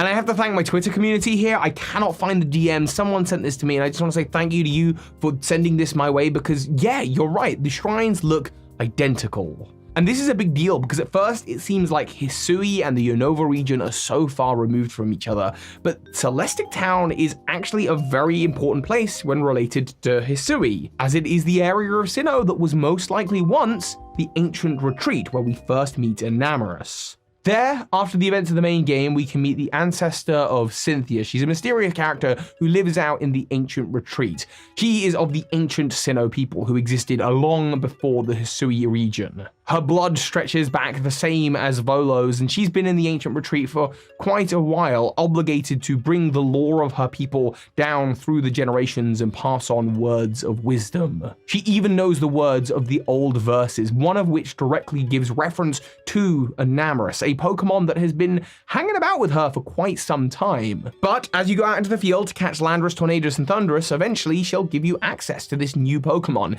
Enamorus. She'll ask you to maximize its Pokedex entries and learn everything there is to learn about it, and sure enough, you do. And you return to Miss Kogita, and she says, thank you. Do you know what? Enamorus has been hanging out with me for some while, but now it'll travel with you for a bit, implying that, of course, you can't expect to live forever, and this is a legendary Pokemon, a force of nature, so of course, one day it will be free again. This line of dialogue is actually really insightful when it comes to legendary Pokemon. I think we've always wondered, hang on, how can a kid catch a legendary Pokemon in its Pokeball? You know, God of Time in my Pokeball. Of course, when the trainer passes away, I guess the idea is Dialga is released back into the wild. What's really funny about this, specifically in relation to Dialga and Palkia, is the player character you're playing as in Legends Arceus is from the future.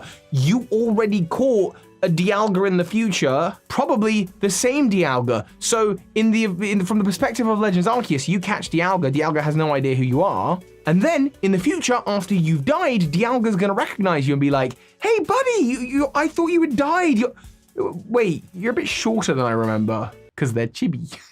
No, cut that. The Dialga and the Palkia are actually seeing the younger versions of their old trainers who have died. That's like super traumatic. Anyway, back to Enamorus. So Kogita kind of expects that Enamorus will continue to pass down the hands of other trainers, maybe be free for a bit, and it is explained that, you know, yeah, eventually that'll happen, and that's presumably the case for the other forces of nature as well. Landorus, Tornadus, Thundurus. Why am I saying them weird? Tornadus.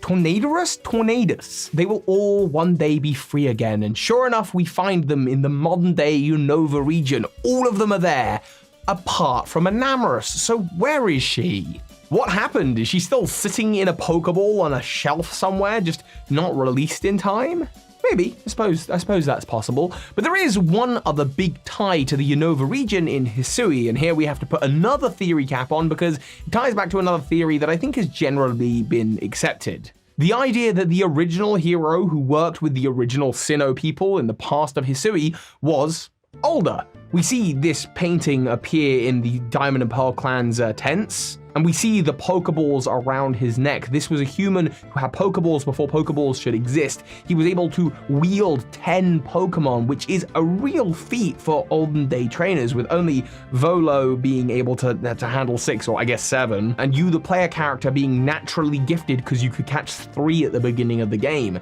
This trainer shouldn't exist in this time zone, unless they, like you, had been sent back in time via a space-time distortion, which we know space-time distortions did happen before the time of Legends Arceus. That's why they have a name for it. And that trainer was older. And it makes sense. They're definitely grabbing trainers from the Unova region, because Ingo's also from the future. So Older, with the many Pokeballs around his neck and at his waist, Older got sent back in time. Is it possible that Older had Enamorus with him, which would make Enamorus a bootstrap paradox, being sent back in time and then being gifted down to Kogita's bloodline, and then to Kogita, and then to you, the player character, and eventually to Older, and then Older would go back in time, and I guess Enamorus never really exists? Or always exists? It's fun to think about, but in order to make that claim, I'd need some evidence, which I searched far and wide, and I don't have it. And that was where I was going to leave this theory. It's where I was going to leave the video. But then I looked a little bit closer and I found something that I think you'll love. Love. It's all about love. Enamorus is the love Pokemon. It's about being enamored. Look at all those love hearts on it. In the Pokemon Black and White anime, Older, the champion of the Unova region, is in love. He has a crush on Cynthia, the champion of Sinnoh. The champion who is the descendant of Kogita, and he asks her out on a date and gets rejected a couple of times. It's very sweet, it's very fun. Well, a cup of coffee wouldn't hurt. Persistence will only get you nowhere. But I have reason to believe that maybe something worked out between those two, because in the Unova region, in Pokemon Black and White and Black and White 2, Cynthia has her house in Undella Town, and she's in her house, her resort, where she battles you, but her team isn't 100% the same as her team from the Sinnoh days. She, like Older, rocks a Braviary. Interesting, it's just interesting. Here we go, we've got another connection between Sinnoh and the Unova region, and Cynthia and Older and Kogita and the ancient hero and Enamorus. This story is all beginning to tie together. And I wonder if the excuse they'll give for how Enamorus can appear in Pokemon Scarlet and Violet and in future Pokemon games beyond that, if the reason that they'll give is that the Pokemon always existed, it's just that this legendary Pokemon has been in the care of another trainer, a descendant of the Kogita bloodline, perhaps even gifted back to that bloodline via Older, the champion of Unova, as a gift to show his Enamorus, his love, his interest in Cynthia. But it is interesting to note that there are connections here between Cynthia and Enamorus. Enamorus's Pokedex entry mentions how it hates the cold, it heralds the beginning of spring, and seasons are important to the world of Pokemon Black and White and Black and White 2, which were the only games to feature the seasonal mechanic. And Cynthia, she's only battleable in spring and summer. She won't battle you in the winter. Additionally, when she's at her villa, the people that shall have visited her are the female gym members and Elite Four members of the region, and Enamorus is the only female-only member of the Forces of Nature group. And that, combined with all the previous things I've mentioned, is just one too many coincidences for me.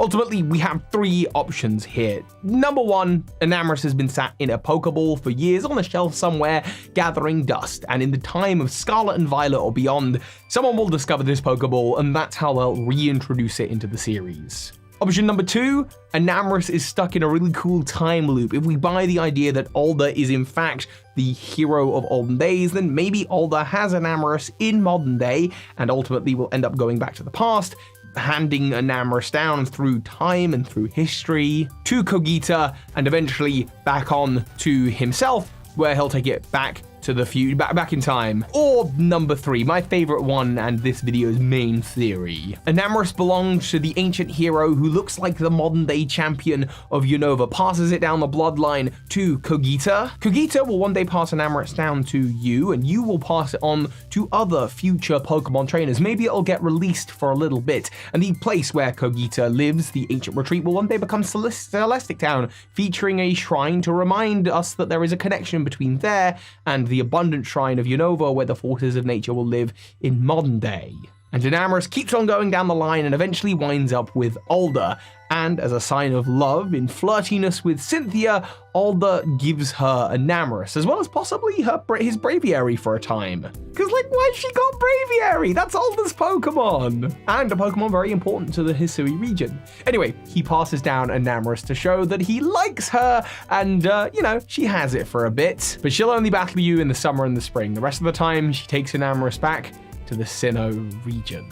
As for why it doesn't appear with the forces of nature in the other Pokemon games, Hoopa portals, it's not actually there anyway, so Hoopa just didn't teleport it. Ultra wormholes, so other dimensions, we just don't go to the dimension where Enamorus is. Max Raid Lair, we're not even sure if it's canon, it's legendary Pokemon traveling from across the world. But how can Enamorus do that if it's stuck in the past or in a Pokeball somewhere? I'm sure there's a reason. Oh yeah, the reason is it's a video game and didn't exist yet. But hey, I like to think about these kind of things. I like making theories, and if you like Pokemon theories, then I've got a bunch more for you right here. I've been doing loads of. Hey Pokemon Masters, Birdkeeper Toby here, and I have a cold. Luckily, I have the new Pokemon Daybreak update to Legends Arceus, absolutely not a DLC, to keep me company. Even though the Daybreak update was completely overshadowed by the fact that Generation 9 got announced. We were all expecting just maybe, I guess, some Legends Arceus DLC. I know I was. I was very surprised. What's this? Oh my god, it is! Yeah. What? It's cat! It's a cat! Though we all kind of forgot that Legends Arceus did get DLC, we got an update, a named update, which kind of implies that there'll be future named updates for Legends Arceus as well between now and the release of Scarlet and Violet. And given that we don't have much to talk about in the world of Scarlet and Violet, and I still have loads of Legends Arceus theories, I thought I'd start off with one about Operation Daybreak. It's not an operation, it just sounds better than update. Operation Daybreak. Of course, this will contain spoilers for that update if you can spoil an update, and I am going to jump into it with what the heck this was all about anyway. Because on the surface, there's a mystery, and I think I've solved it. Very quickly, I did forget to mention while recording that this theory was brought to my attention by Ezekiel42 over in the Birdkeeper Toby community Discord server. You can find links to both the server and Ezekiel's Twitch in the description below. Thanks, Easy. So the Daybreak update trucks you back into the world of Legends Arceus after the events of the main story. Here, new outbreaks of wild Pokemon, including alpha Pokemon, are happening all across the Hisui region, featuring Pokemon in locations that they wouldn't normally be in, like Zorua in the Obsidian Fieldlands, these first appearing on Romanus Island.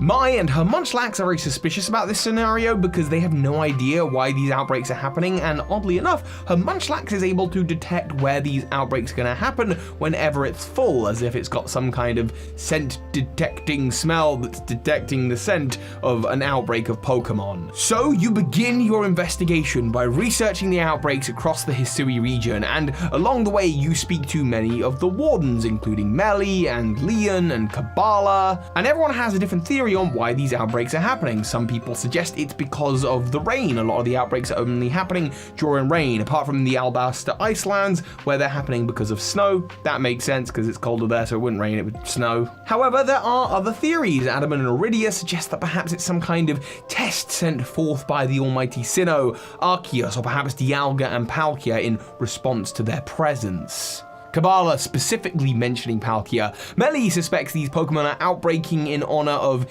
him, which I think is very unlikely. Leon thinks that could be the geology is just causing the mass outbreaks to happen. And in the end, once we've done all of our research in Operation Daybreak, our main characters stand in the Obsidian Fieldlands, our hero looking out onto the horizon, where we learn nothing. Maybe these things are just happening because, I don't know, Arceus? Seriously, this whole investigation ends, this update ends with us having no idea why these outbreaks are happening. But I have an idea. See, the outbreaks are just one part of the new requests that come with this update, or you're sorting out these outbreaks as a result of requests from the various characters. There are another kind of request that happens, and that is the request of battling. There are a number of battles you can partake in, both in the training grounds and against Arceus, where you can, I guess, test your skill and improve how strong you are. These things are all very good. However, there is one other type of request that seems to have snuck its way into this update, As a result of updating your game to this version and giving it the Outbreak update, you get access to 27 new requests across Jubilife Village. Some of them are part of the story of this, dealing with the outbreaks, and again, the other half are dealing with new challenges to get stronger. But there is one that is just like an ordinary request that you get in the main story where you're helping out a villager, going out into the field, getting something for them, bringing it back. It's just like a regular request, and it stands out like a sore thumb because it's not part of either of the other two categories. It's not part of the story, and it's not a big challenge for you. And it's given to you by a completely random NPC. Request number 103, Digging for Tomorrow. The character of Kochika gives you this quest, and it's interesting to note that Kochika was actually part of the main Legends Arceus story. He's one of the people that appears from another region that Kamado tells you on Prelude Beach. These people have come to live with the Galaxy Expedition team. So it's just interesting to note that it's a named character from the main story, even though the character model is very, very generic. So definitely not like an ancestor to anyone, but the request he gives you, Digging for Tomorrow, is sending you out into the Orberg Tunnel, the area that will become the Orberg Tunnel in the future of Sinnoh. It's known simply as Ouroboros Tunnel in the time of Legends Arceus, and he says that there's a rampaging Alpha Onyx, and could you go and deal with it? So, like many requests that you'll have done before at this point, you go out there, and sure enough, there's a rampaging Alpha Onyx. It's an interesting Onyx. You can battle it, but you're not allowed to catch it. You have to battle it and defeat it. It's level 60. There's nothing particularly special about it, and when you defeat it, Kochika appears and says, "Hey, thanks for beating that Onyx. Hey, I know it's an Alpha Onyx, but I think it just wants to dig around the tunnel. Maybe I'll dig with it." Isn't that lovely? He comments to say that if they find good enough rock in the tunnel, that people might use it to create statues of Pokemon, and that Leon said there was coal around here. And wait, hang on. What did he just say about statues of Pokemon? He says that if the people of Hisui had access to good quality rock from inside the Ouroboros Tunnel, that they would make statues of Pokemon. This request is completely random compared to the other quests. The other ones, again, they're all about the story or they're all about challenges. This one sticks out like a sore thumb because of how ordinary it is. Who is Kochika? Random village person. What's the deal with an Alpha Onyx? I don't know. It's not tied to the story, except it is. Statues of Pokemon may be the true reason as to why we're seeing outbreaks across the Hisui region. Statues. He specifically mentioned that the people of Hisui would make statues of Pokemon if they could find good enough stone underground. Does that remind you of anything? In Pokemon Brilliant Diamond and Shining Pearl, if you go to the Grand Underground, one of the new features they introduced for this game, the game coming out just 2 months before Legends Arceus, they introduced statues. Statues of Pokemon, specifically the color ones that you can get that are the same jade color as the statues of Pokemon we see on the top of the Galaxy Expedition team building. These kinds of statues can be created for secret bases in the Grand Underground because of the stones that you can dig up under there. And the function of these statues? When you put them in your secret base, you can attract certain kinds of Pokemon, hordes or outbreaks of Pokemon into the Grand Underground, into the Pokemon hideaways. It may be the case that this seemingly completely obscure request from a random person, that this is the most important one that explains the entire story, because none of the main characters have any idea how they're happening. It just ends with them asking the main character about time travel and what the future's like, but if they wanted to know what tomorrow was really like, they should have done the Digging for Tomorrow quest, because everything goes full circle with that quest. There are actually 2 other bits of evidence that tie into this. One, it's Maya's Munchlax who's able to detect this, and Munchlax has a pretty significant role in the Pokemon Diamond and Pearl and Brilliant Diamond and Dining Pearl? Because in Diamond and Pearl, Munchlax was notoriously hard to get hold of, only available at a 1% chance through honey trees, but in Brilliant Diamond Shining Pearl, they sort of featured Munchlax as the main Pokemon for the hideaways underground, but that's supplementary evidence. The final bit of evidence is that this Operation Daybreak begins with you visiting an outbreak of Zorua on Romanus Island, and Romanus is also a new area to Brilliant Diamond Shining Pearl that wasn't in Diamond and Pearl. In Diamond and Pearl it's the Pal Park, but in Brilliant Diamond Shining Pearl it's the Romanus Park, and in order to access all of the various statues of legendary Pokemon, you need to visit the Grand Underground and find stuff there. So I think this underground focused statue quest is a lot more than it seems. This is the true story of the new DLC or software updates. Are you ready for the absolute bottom of the barrel of Pokemon theories when it comes to Legends Arceus? No, legitimately, my last few videos weren't that. I thought they were good theories. Hey, Pokemon Masters, Toby here, and yeah, okay, when Legends Arceus came out, I was taking note of absolutely everything. I've played the game like 3.5, 4 times at this point. I have taken notes of everything there is to take notes of in the game, and some things definitely I had some questions about, but I couldn't come up with full theory-sized answers. Like the fact that Weirdeer and Arceus are weirdly alike in design. It's weird, it's weirder. White equine creatures with golden appendages, that's not a coincidence, but what's the theory there? In this video, I'm gonna cover 5 kind of Easter eggs, references, secrets, or theories that never quite formulated into full theories. So this is just really the last little things that I could find in Legends Arceus. However, if there's a theory that I haven't done or that you've not seen anyone talk about that you'd love them to talk about, please do let me know in the comments. I will be reading them. I love reading your comments. Also kind of a random one, but I just want to shout out my TikTok. I have TikTok and me and Phoebe are posting over there and the videos are doing great. Do come on over, check out my TikTok. I'll leave it linked in the description, but I'm Berkey Toby on everything. Right, let's get into it. 5 kind of non-theories for Legends Arceus. Starting with exactly that, Weirdeer and Arceus. What's going on here? We have 2 equine-like creatures, both of them white of body, both of them very tied and important to the story of Legends Arceus. Of course, Arceus is summonable at the end of the game by the Azure Flute, which was previously the Celestica Flute, which is the first Pokemon that you can contact using the Celestica Flute, is this Weirdeer. A white equine Pokemon with, instead of a golden ring around it, it's got golden antler-like horns. Both of these Pokemon are very tied to the story and the world of Legends Arceus, so what's the relationship there? I do have a theory, but I've got no evidence for it. And that is that we know that this is not Arceus. Arceus is a Pokemon that can split itself into multiple parts. The plates are all part of Arceus, but so too are Dialga and Palkia. You see this in their origin forms. Time and space came from Arceus, which according to Sinnoh myth was known as the original one. So this form that Arceus takes is just that. It is a form that Arceus chooses to take, bound by its own restraint. A restraint that we see on Pokemon like Type Null, or that we see on like Dialga and Palkia when they're being controlled by the red chain. This restraint shows that this is not Arceus' final form, and I'm actually amazed that we didn't see its true form in this game. And that's all to say that Arceus chose this form. It chose to look this way and restrain itself this way. Why did it choose to look like this? My suspicion is that Arceus did not choose this form until it first made contact with people. And the first person that it made contact with is the ancient hero from 2,000 years ago who saved Hisui in the ancient past with his 10 noble Pokemon, the first one of which was his Weirdeer. The little micro theory here is that simply Arceus chose this form because it looked sort of like the hero's Weirdeer so that it would be more appealing to humans. But that's it. That's all I've got on it. Number 2, speaking of those Arceus plates, they appear in the future of Sinnoh, even in the Sinnoh Grand Underground. You can dig them up alongside shards. There's been a long debate as to what exactly shards are, but they seem to be possibly shards of Arceus plates, giving them their distinct colors and their ties to various elemental powers and their usages throughout the series.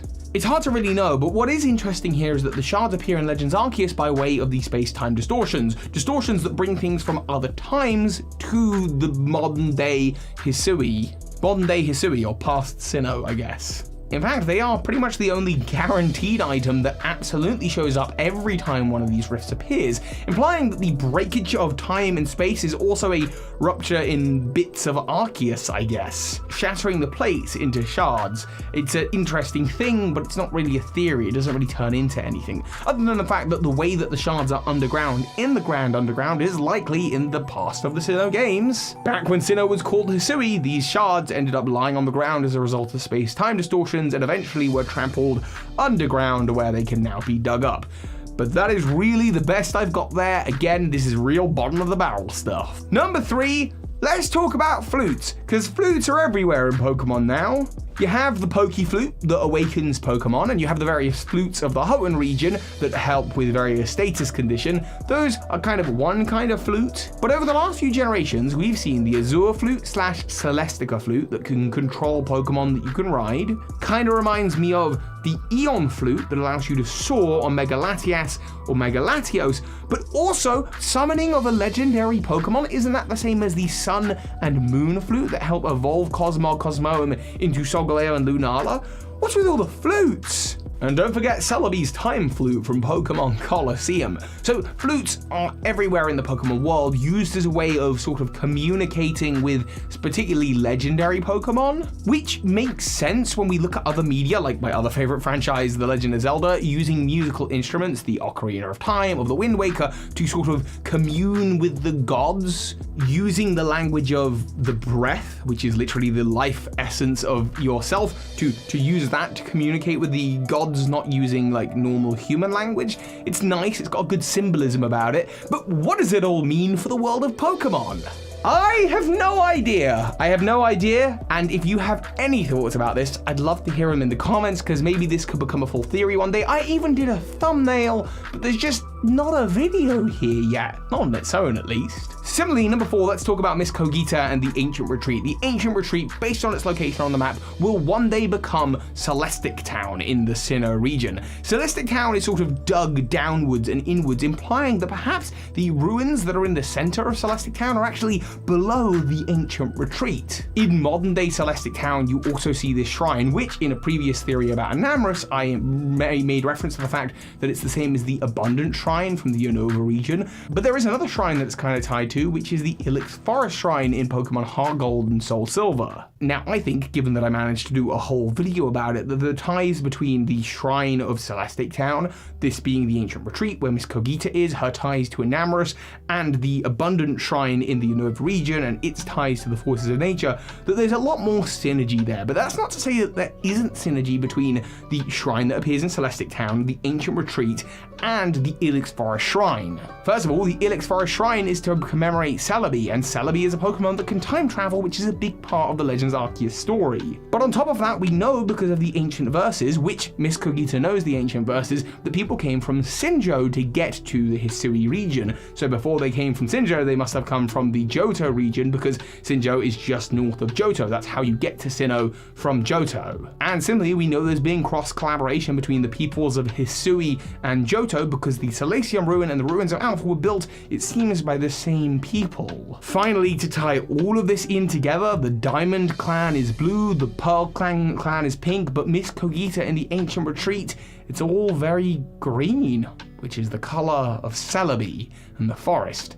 But that is really as far as I've got. There's just not quite a story there, so I couldn't really turn it into anything. And then finally, number 5, it's not even a theory starter, but there are some references and Easter eggs. In fact, there's 3 of them. So this is technically 5, 6, 7, but they're all so small that I'm just gonna count them as 1 point. These are new Easter eggs, references, and cool things that appear in the Daybreak update that I haven't been able to put in a video anywhere else, so I just wanted to talk about them here. You remember I mentioned the shards earlier? There's an NPC that will offer you both of his hands with shards in, a red shard and a blue shard. This is a direct reference to the Matrix. And interesting, I did do a theory about Pokemon being in a simulation not that long ago, so maybe it's getting some credence there. Another little cool thing that I saw in the Daybreak update is that there's the handing over of power from Kamado to Silene, and Silene is going to go on to continue to pass the Galactic Building down to her descendants, which includes Cyrus. And then finally, there's a little bit of dialogue from Karen's ancestor talking about how she wants to paint a mural of everything that happened at Spear Pillar. And of course, that's the very mural that we'll see in the Hearthhome Church. But other than that, those are just 3 little cool Easter eggs references. Let's count those as 1 point. And there you have it. That is 5 Easter egg secrets, cool things, kind of non-theory starters that I'm stumped. But I hazard to guess that if you watch this channel, you probably like Pokemon theories. So with Pokemon Scarlet and Violet coming out, I'm working on the Pokemon Tree of Evolution and changing a couple things around. Ghosts are going to be a big part of this, and looking at Spiritomb, it's hard to know what it relates to biologically. But thanks to a theory from one of you over in the Discord server, thank you, a guy named Steven, I now know that Spiritomb is most closely related to Typhlosion. Hey Pokemon Masters, Toby here, and this theory, this quick little mini theory, is not complete nonsense. In my last video where I was saying I'm scraping the bottom of the barrel, I asked for your help in coming up with Pokemon Legends Arceus related theories, and if you have any, by the way, the community Discord is a great place to share them. Feel free to tag me in them, or feel free to send them over email to bugkeepertoby@gmail.com.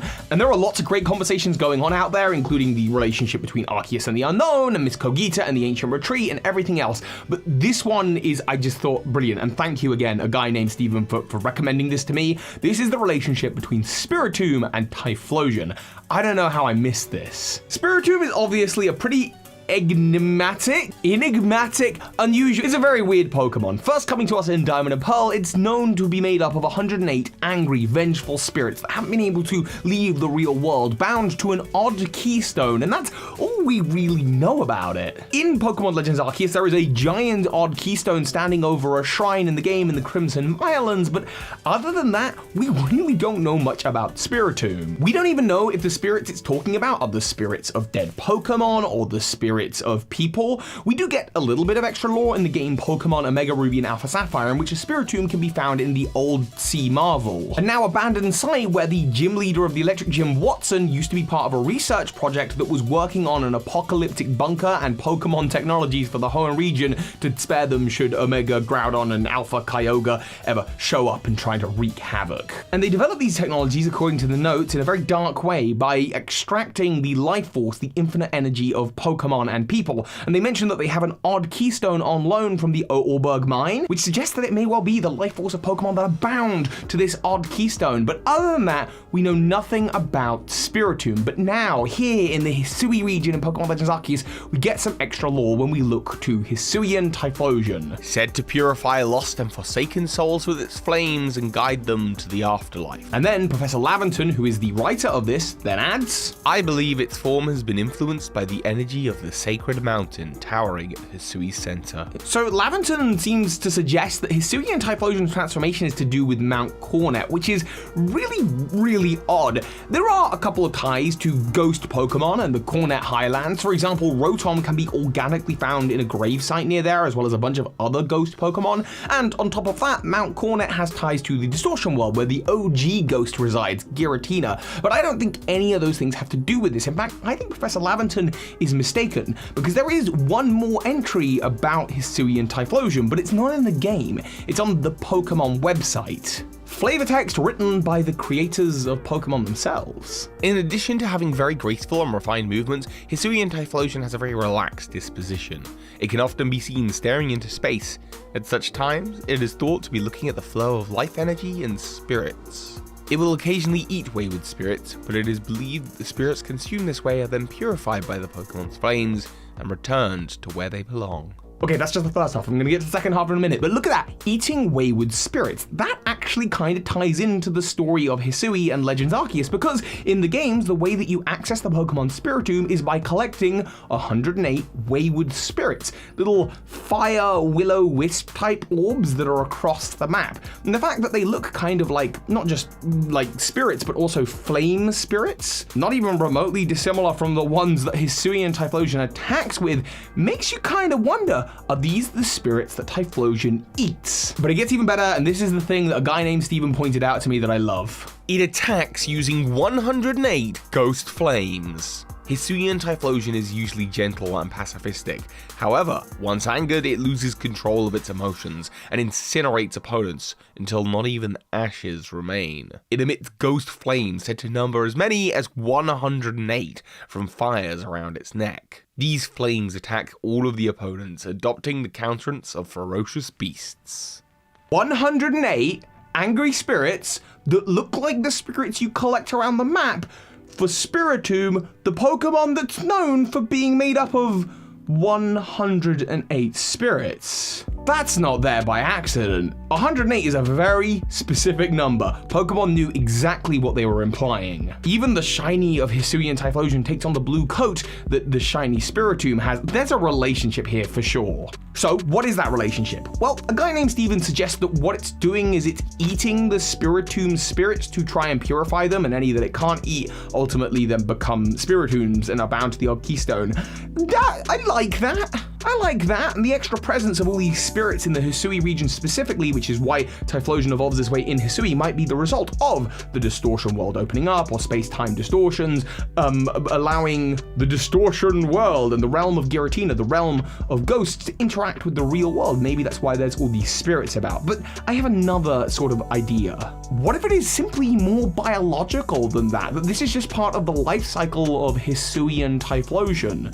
That it uses its high emotions, its anger to push out these 108 angry spirits. And then once it calms down, it refuels its own fire just by re-eating those spirits when it encounters them. But if it's unable to re-eat its own spirits, maybe a Hisuian Typhlosion can only eat the spirits that it produces, and so there's always an exact 108 number around should something happen to Typhlosion before it's able to go around and eat those spirits, and those spirits then become wayward and head out across the Hisui region, sometimes causing trouble for the people of Hisui who become a vessel like Vesa. And so the people of Hisui have made these odd keystones as a way of binding these odd leavings of Typhlosions into one new entity. So actually, whether Spiritomb belongs next to Typhlosion on the Tree of Evolution or in the human-made section is up for debate, but I'll leave that debate to you in the comments down below. There is no other region in the Pokemon world that has a mythology like the Sinnoh/Hisui region. And it's a shame, because this just adds so much flavor to the world. I'd love to see this for Hoenn, or Johto, or Kanto, or Galar. Hey Pokemon Masters, Toby here, and welcome to a video. Again, I'm filming this ahead of time. I think this is probably going to be part of Hisui week to celebrate the release of Pokemon Legends Arceus. By the way, I'm giving away 3 copies. Leave a comment on this video. You're in with the chance of winning. I will be announcing the winners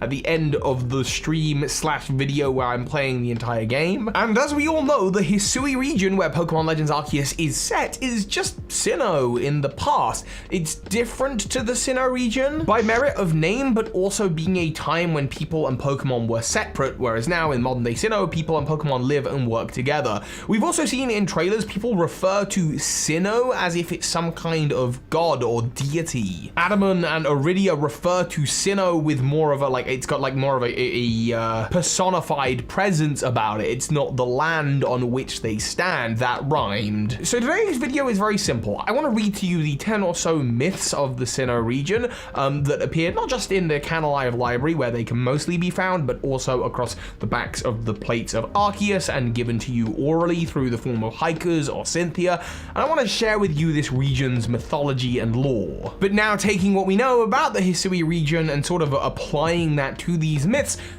Sorry, this light is just an absolute bloomin' nuisance.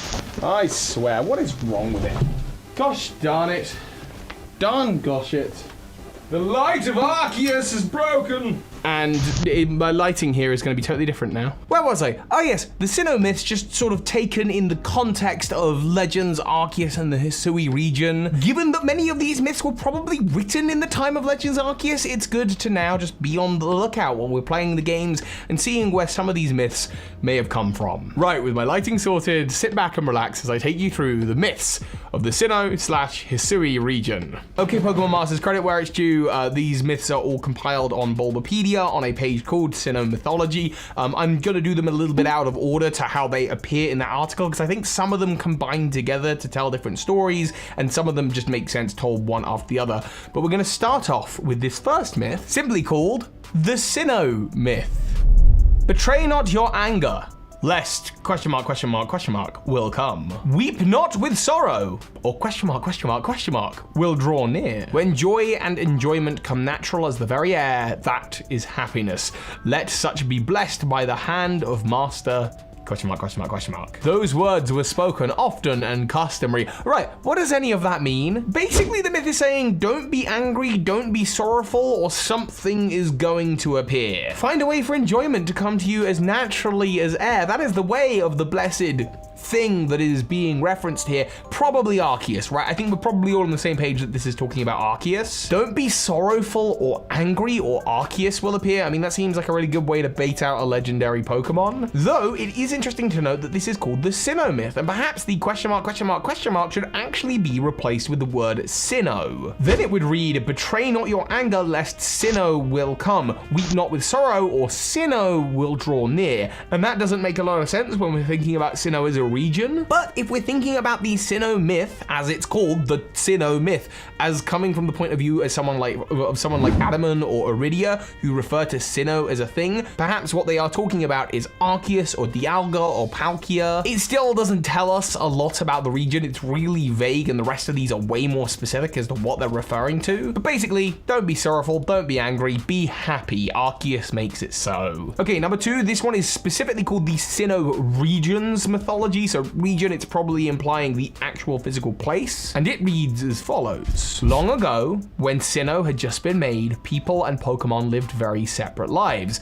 Immediately, by the way, this is a nod to the trailer for Pokemon Legends Arceus that says, long ago, people and Pokemon lived very separate lives. This is not to say they didn't help each other. No, indeed they did. They supplied each other with goods and supported each other, and one day a Pokemon proposed to always be ready to help humans. It asked that Pokemon be ready to appear before humans always, and to this day, that is why Pokemon appear in the tall grass. This is a really interesting thing because it really applies not just to the Hoenn region, to the Sinnoh region, but to all other regions, including Hoenn, because that's how Pokemon appear to you in the tall grass. So at some point, Pokemon and people lived separate lives, and this is what we see in Pokemon Legends Arceus. Like I say, the trailer makes direct reference to this, and then at some point, somewhere along the line, a Pokemon, probably when Sinnoh had just been made, as in when the region stopped being called Hisui and started being called Sinnoh, a Pokemon decided that Pokemon should be ready to help people, that they should always work together. This again is likely Arceus, and it's probably the direct events of Legends Arceus that this myth is talking about. That by the end of the game, Arceus will have a better accepting of humans and ask that Pokemon be willing to help more humans more regularly, and ushering the time when people and Pokemon don't live separate lives. Myths number 3 and 4 go together quite well. We have the Sinnoh's myth and the horrific myth, and they go as follows. 3 Pokemon there were. Into the lakes they dove, deep, deep, drawing no breath. Deeper, deeper they dove, into suffocating depths they dove. Deeper than the deepest they alight. From the lake floor they rise, bearing with them the power to make vast lands they rise again.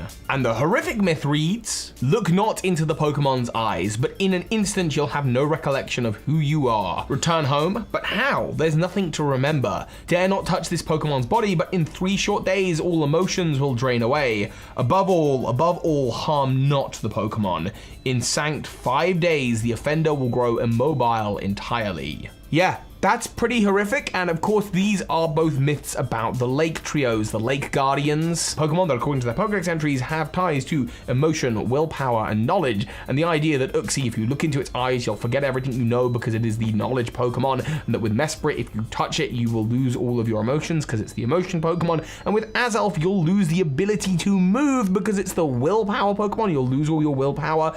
That's pretty dark. But additionally, these Pokemon dive deep into the bottom of those lakes across Sinnoh to draw some kind of power from the earth. Or maybe they're going so deep into the lakes that they end up in the distortion world or something to get their powers, which can create vast lands. So the powers of these Pokemon are both very good and very bad. Ultimately, these Pokemon have been deified. The people who are creating these myths probably don't understand these Pokemon's powers in a particularly scientific way. All they know are that these Pokemon are powerful, they probably help shape the earth, don't mess with them. Right, myth number 5 is a fascinating one. It is the Veilstone myth, and it doesn't really tie into anything that is like part of the Sinnoh story. I've actually recently done a live action video where I talked all about this, so do check that out. I'll leave that link in the description as well. But it reads as follows.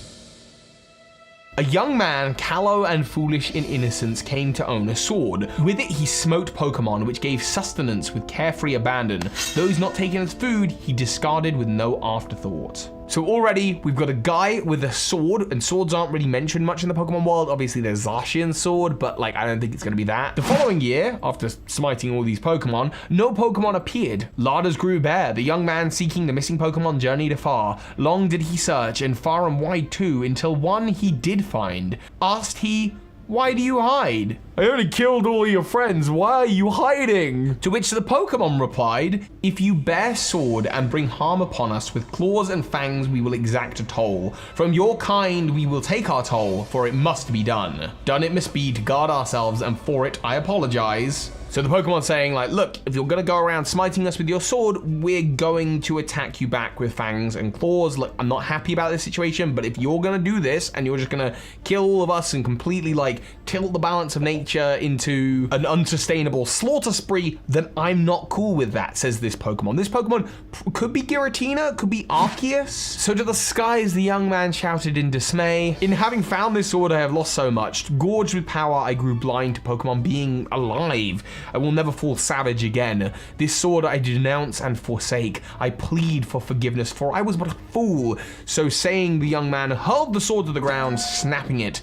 Seeing this, the Pokemon disappeared to a place beyond seeing. So this powerful, mysterious Pokemon that you had to journey far and wide to find ultimately saw the sword being snapped and went, okay, I guess we're good now, and then just disappeared into a place beyond seeing. That's why a lot of people believe that this refers to Giratina disappearing into the distortion world. But again, in the context of Legends Arceus, I wonder if this could be talking about Arceus. That a long time ago, someone went around with a sword slaying Pokemon, and that ultimately Arceus was like, whoa, whoa, whoa, not cool. If you're gonna be like this, I'm gonna start turning Pokemon on you. And that's kind of what we see with the alpha Pokemon, the enraged Pokemon that appear in the game, that they're bearing a toll with fangs and claws, attacking people, until eventually the human said, okay, none more of this. We've got to live a life, in balance with Pokemon, and that allows the age of people and Pokemon working together to be ushered in. There is also a whole theory about the sword, but again, I'm going to leave that in the live action video and how that ties into like the Pokemon manga and Hooper and a whole bunch of other stuff. Right, let's talk about Sinnoh myth number 6, the original story, which I think is probably the closest thing that we'll get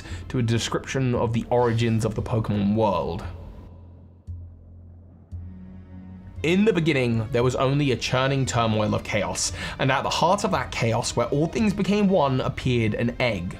Churning turmoil of chaos, I mean, we're seeing a kind of universe of particles and atoms and things, but there's not really like a universe yet. Everything's got to condense before, well, in our universe, a big bang happens, a big explosion, but here instead, an egg is formed.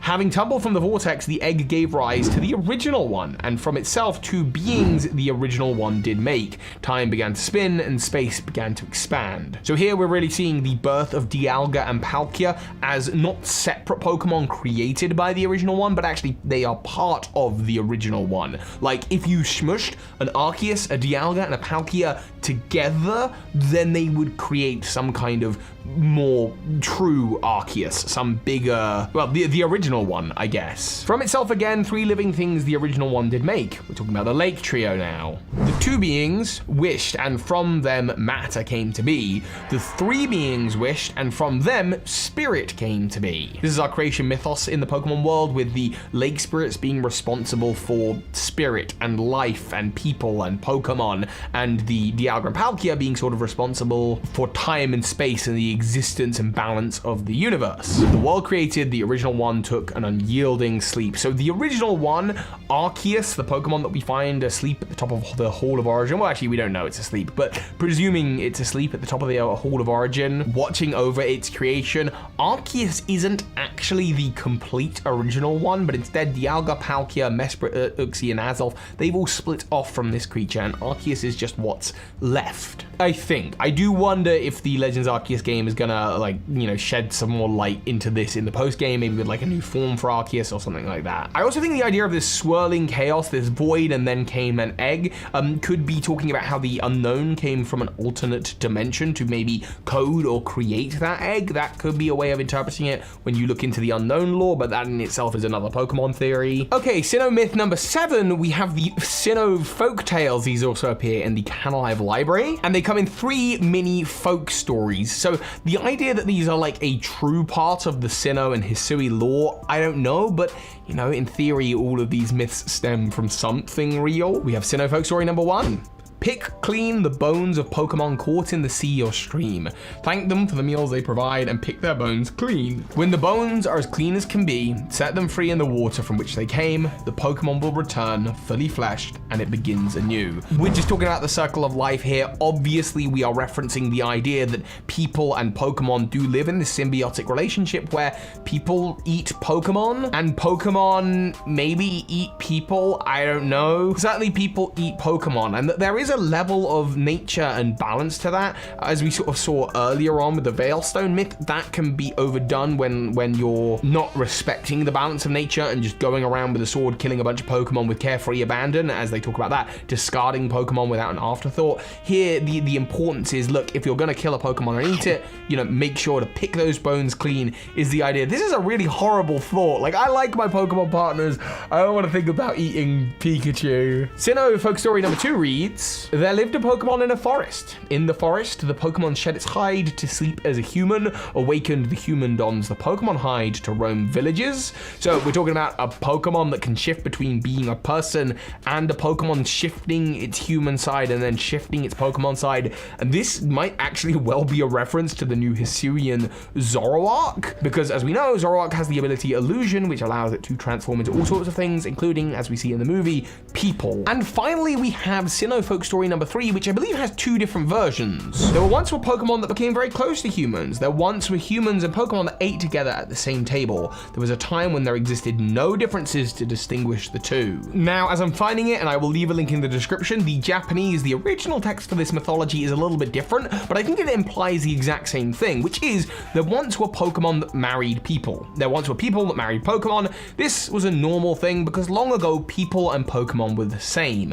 Now, I don't think when it uses the word married, it's what you're thinking about, as in a marriage ceremony where you're talking about them, you know, getting married and having kids and living a lovely life together. Sinnoh mythology's weird. I think it's using the word marriage here very specifically as the idea of 2 things coming together and sharing a life together. This isn't a romantic type of marriage. That's not what we're talking about here. We're talking about, like, when you say those two ideas, they marry together so well. We're just talking about 2 things that go together really, really well. They belong together. People and Pokemon in this world belong together. It's not talking about it in a romantic sense or in a Western sense of marriage. The point of the Sinnoh folk story 3 simply is that people and Pokemon are supposed to live their lives side by side. That's it. It's nothing weird. People and Pokemon becoming the same, there's no differences to distinguish the two. There is a time at some point in Sinnoh's history that despite the fact that people ate Pokemon, or maybe even Pokemon ate people, they were all part of this circle of life together. I think that's what the Sinnoh folk stories are trying to get across,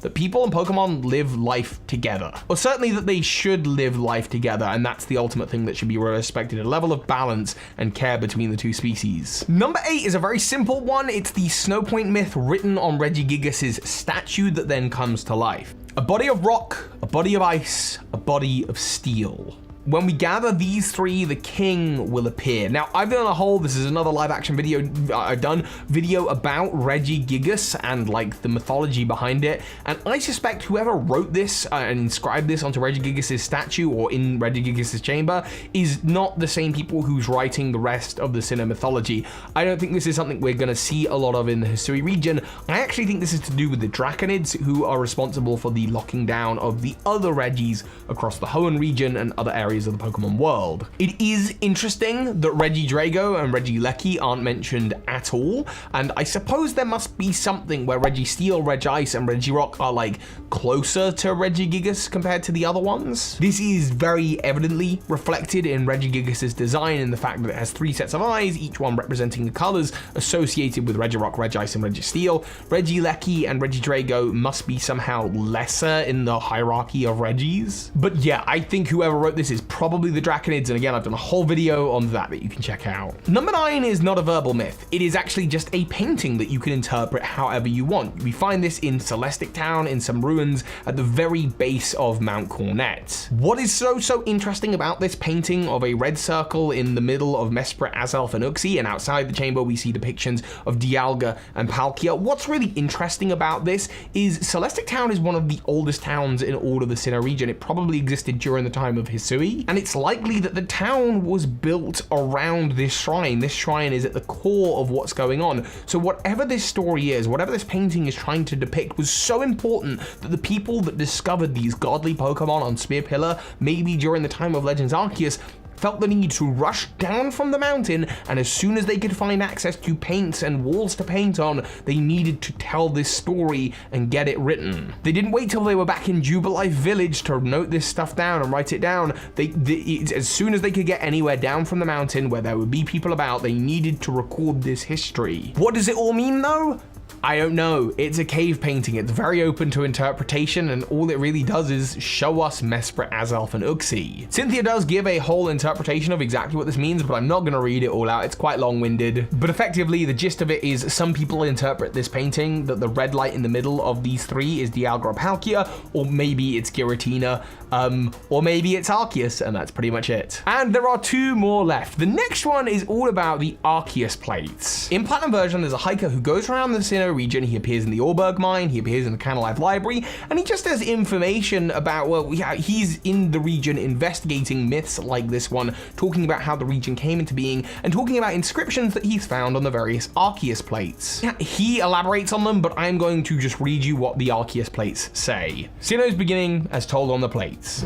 The original one breathed alone before the universe came. So we're talking about, again, that thing to do with the original story. It's just the egg, it's just it hatches. There is the original one before it splits off and creates time and space. It's a creature breathing alone before the universe really exists. When the universe was created, its shards became this plate, which is really interesting because it's implying that the plates are sort of shards of cosmic energy, which kind of makes sense because we've talked on the channel before about how all the different Pokemon types are like expressions of infinity energy, the life force of all Pokemon. And so these different elemental plates all represent the different ways that that energy can be refracted and turned into these shards. The power of defeated giants infuses this plate. Now, I thought that this was going to be some kind of nod to Gigantamax Pokemon, but I guess not. What these defeated giants are, whether they're real, whether they're metaphorical, whether we're talking about Regis, whether we're talking about something like Eternatus, I don't know at this point. Maybe we're talking about pre-selected noble Pokemon that appear in Legends Arceus, because they are bigger than regular Pokemon. Two beings of time and space set free from the original one, that one's pretty obvious. Three beings were born to bind time and space, those of course being the late trio. Two make matter, three make spirit shaping the world, we've referenced that already. And the powers of plate are shared among Pokemon, so that's talking about how these shards of the universe become the Pokemon types, and that's why each of the plates are different types. And the rightful bearer of a plate draws from the plate that it holds. So that's either referring to the fact that if a fire Pokemon holds a fire plate and uses a fire move, it's going to draw power from that, or it's talking about Arceus changing its type to match the plate that it's holding, being the rightful bearer.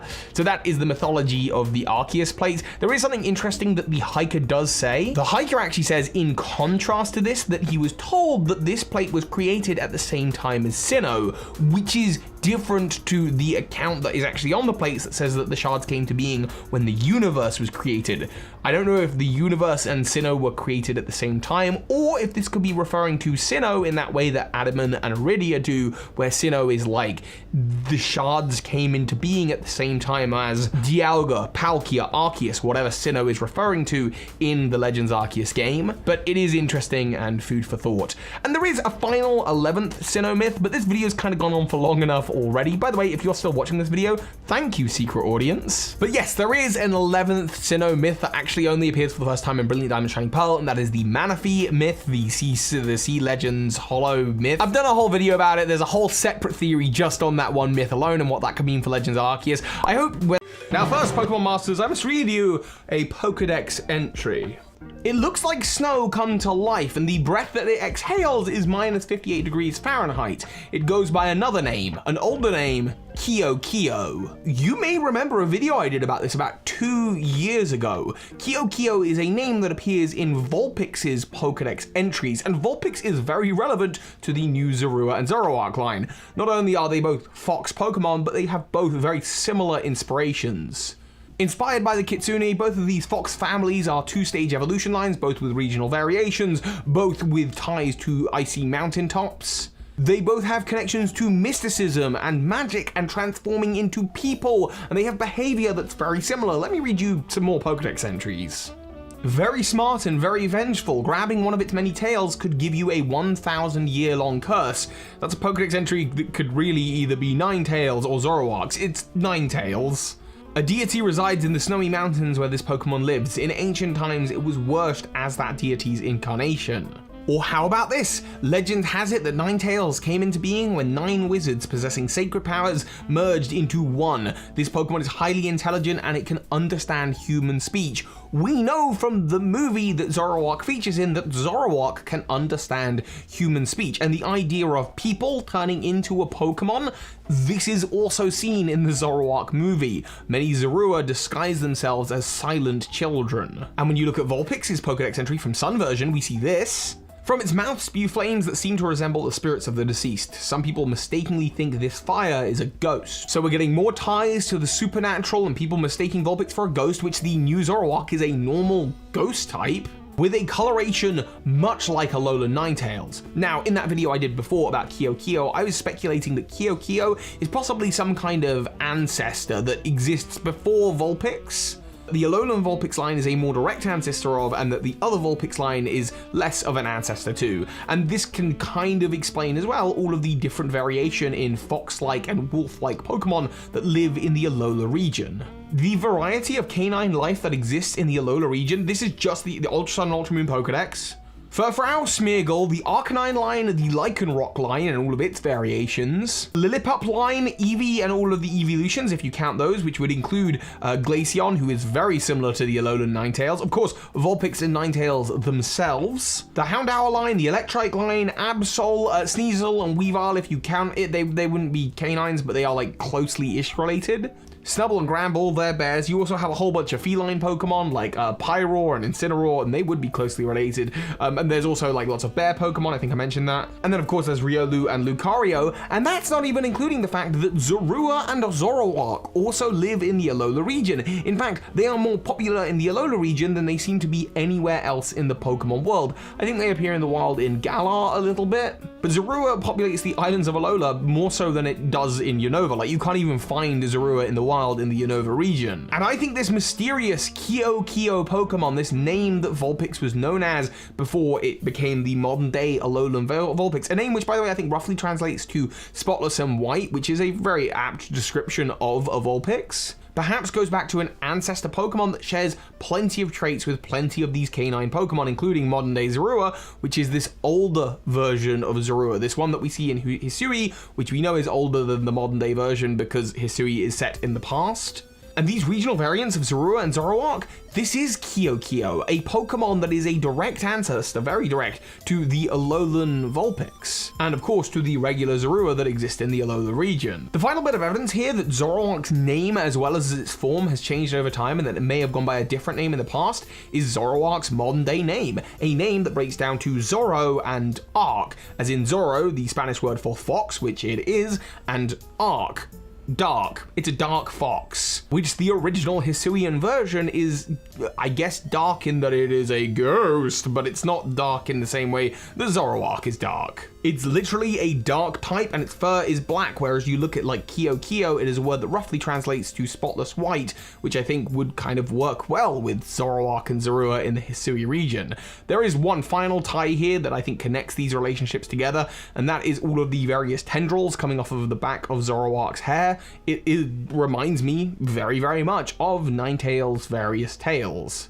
In fact, this version of Zoroark has multiple tails when we see it from behind that the original version of Zoroark never had, probably because this version of Zoroark is more closely related to Ninetales than modern day Zoroark, which is its descendant. And there you have it, that is the theory. It is possible that the Hisuian versions of Zorua and Zoroark are in fact the oldest versions of fox and dog Pokemon on the Tree of Evolution, and that they themselves actually had a different name back then, and that name is Kyo, a little reference dropped in early back in the Alolan days because Game Freak love referencing their upcoming games like that. I'm sure as we discover more about the Hisui region and more about Generation 9, we'll look back, much as we have with previous generations, and go, wow, look at all those hints and Easter eggs they gave us. Hey Pokemon Masters, Toby here, and welcome to a under 2 minute Pokemon theory. I was recently watching a video by my friend Gatorex, and he was pointing out the relationships between the characters that appear in Legends Arceus and their modern day counterparts. For example, there's Commander Kamado, very clearly a relative of Professor Rowan. By the way, the Golduck on his kimono looks very cool, is not a regional form of that Pokemon. Golduck appears in the trailer. We also meet Captain Silene, who's clearly related to Cyrus, as I pointed out in a recent video of mine, the player characters who are clearly related to the modern day player characters. And then finally, we have the Professor Leventon. The Pokemon website says, as a member of the Galaxy Team Survey Corps, Professor Leventon conducts research into the Pokemon's modes of life. He aims to create a complete Pokedex. And immediately when you look at his attire, you see the way he's dressed, he looks different than the other Hisuian characters. He looks more like he's from the Galar region, which would make sense that there's some Galar crossover. After all, that was just the last games we played before this one. And that is, of course, backed up by the fact that at the Galaxy Team's headquarters in Jubilife Village, we have this building with what looks to be a Galarian wheezing as the piping system. It's an inspired creation from someone who's come from another region. And we know this character probably is from another region because he travels around the starter Pokemon. He's bought them from other regions he's visited. And so you go, okay, if we've got the ancestor of Professor Rowan and the ancestor of Cyrus, which character is this the ancestor of? Let's look to the Galar region. And immediately we think about Hop and Leon. I think there's some similarities there, and maybe it's just the purple hair against the purple hat and shirt. I don't know. I wouldn't put it past them to be related, and I think there is a defining piece of evidence, and that can be found in Pokemon Sword and Shield in Hop's room, where we see an old Krogunk statue. Why does he have the statue? It's probably a family heirloom. There is actually one more thought to this, which is far more interesting than the actual mini 1 minute theory, which is, oh my goodness, Galarian wheezing existed in ancient times, which means wheezing existed in ancient times. Wheezing is a naturally occurring Pokemon. I think for a long time we've all thought of it as, is it a man-made Pokemon? No, clearly it is a naturally occurring Pokemon that has existed for hundreds of years, and this was actually even confirmed in Weezing's Pokedex entries in Pokemon Sword and Shield, that just says that it used to exist more commonly in Galar back in the day. The day of what? The day of Legends Arceus. And that is a 2-for-1 very quick Pokemon theory. I hope you enjoyed. I'll be back with more proper theories.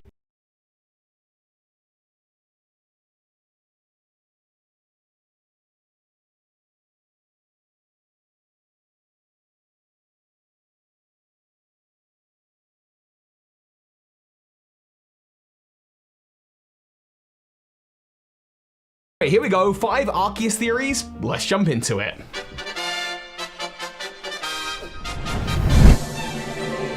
Number 1, let's start with the fact that Arceus is absolutely not a god. Or at least it's not the whole of the god. According to Sinnoh mythology, there was at some time something called the Original One, and from the Original One, parts of it split off from itself. Dialga, Palkia, Mesprit, Azelf, Uxie, as well as the Arceus plates were created at around this time as well.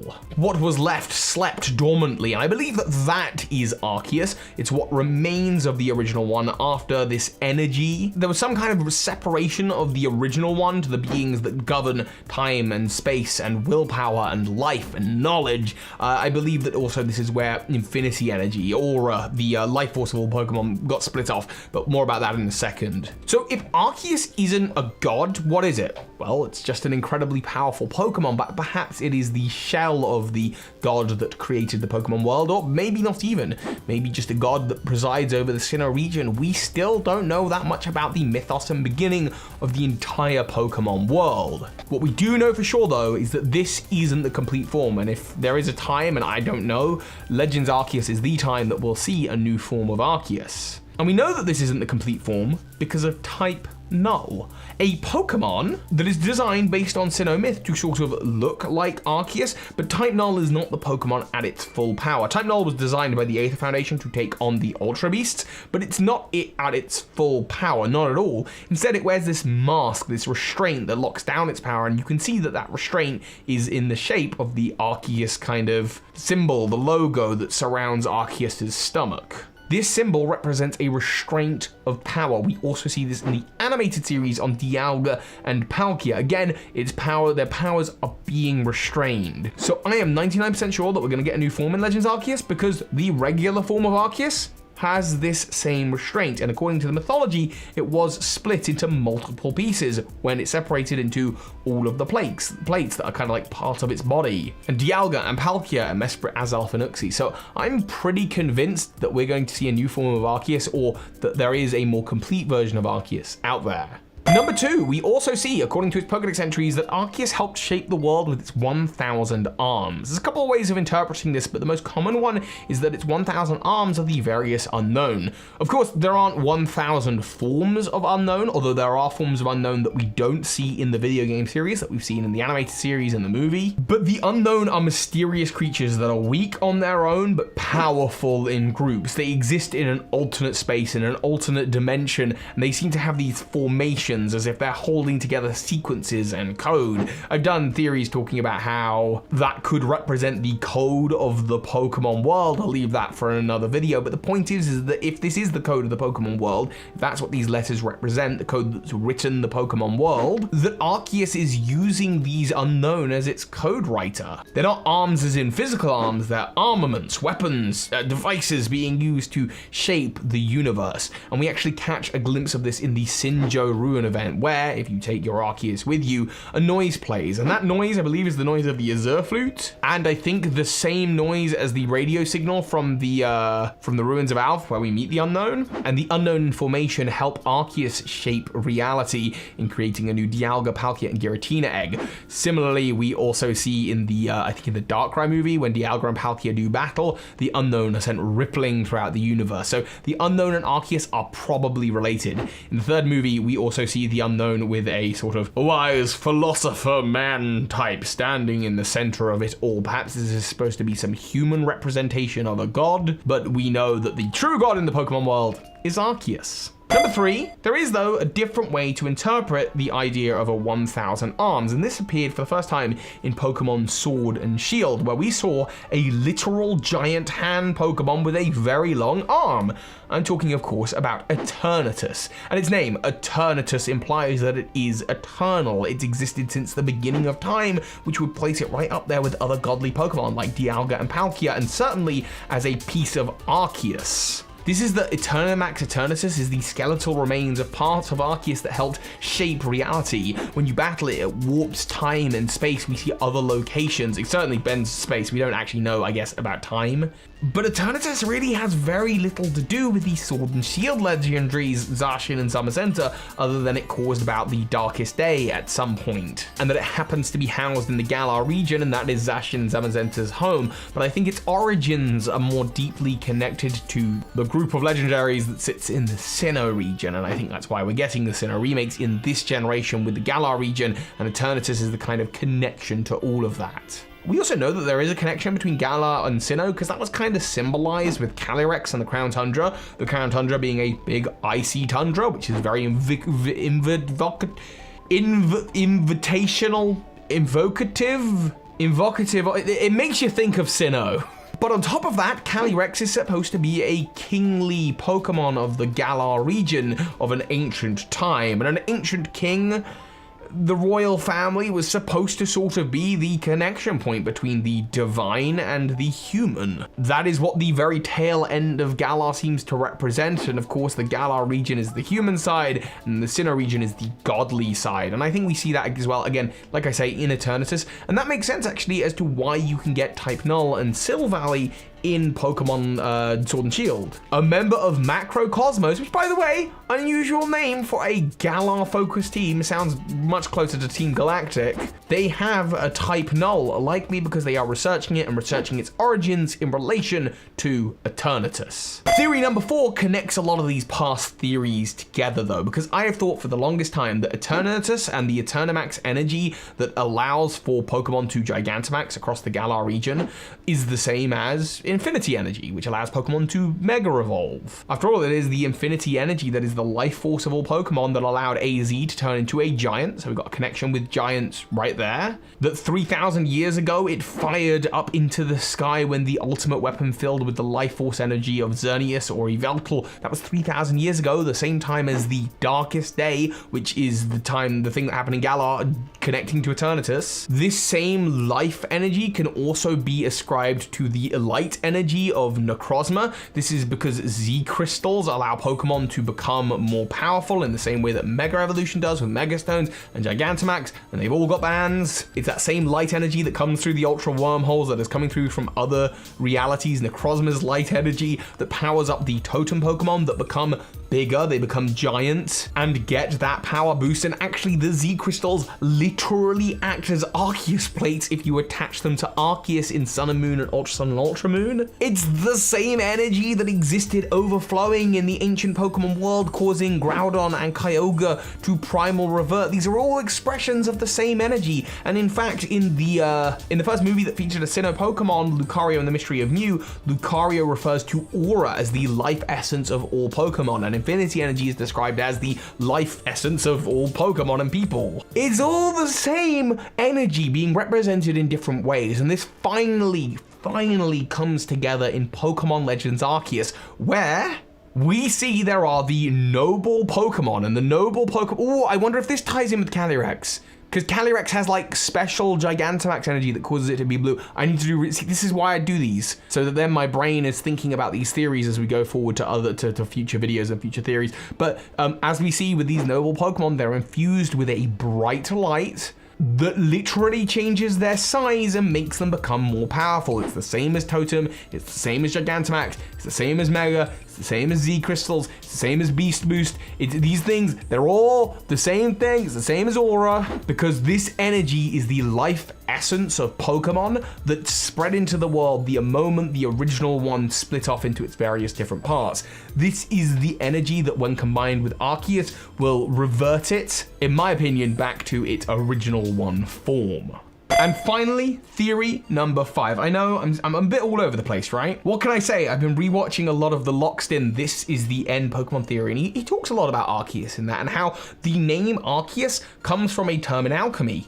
Arceus, just spelled differently. And what is fascinating about the real world Arceus is that it is referred to as coming in 4 parts. That is 4 parts. These 4 parts are chemical, life, light, and reflective. I want to talk about those 4 because they seem to line up very well with legendary Pokemon that we've been getting over the past few generations, all of whom share various traits. The legendary of Generation 1 is a human-made Pokemon as Mewtwo, fine. The legendaries of Generation 2, there's no like big super legendary that goes in the middle of Lugia and Ho-Oh. Then when we get to Rayquaza, I don't think that Rayquaza ties into this in any real way, but it's every big legendary since Sinnoh. Obviously in Sinnoh, it's Arceus is the big super legendary, right? It's a mythical Pokemon, but it's definitely the top of that hierarchy.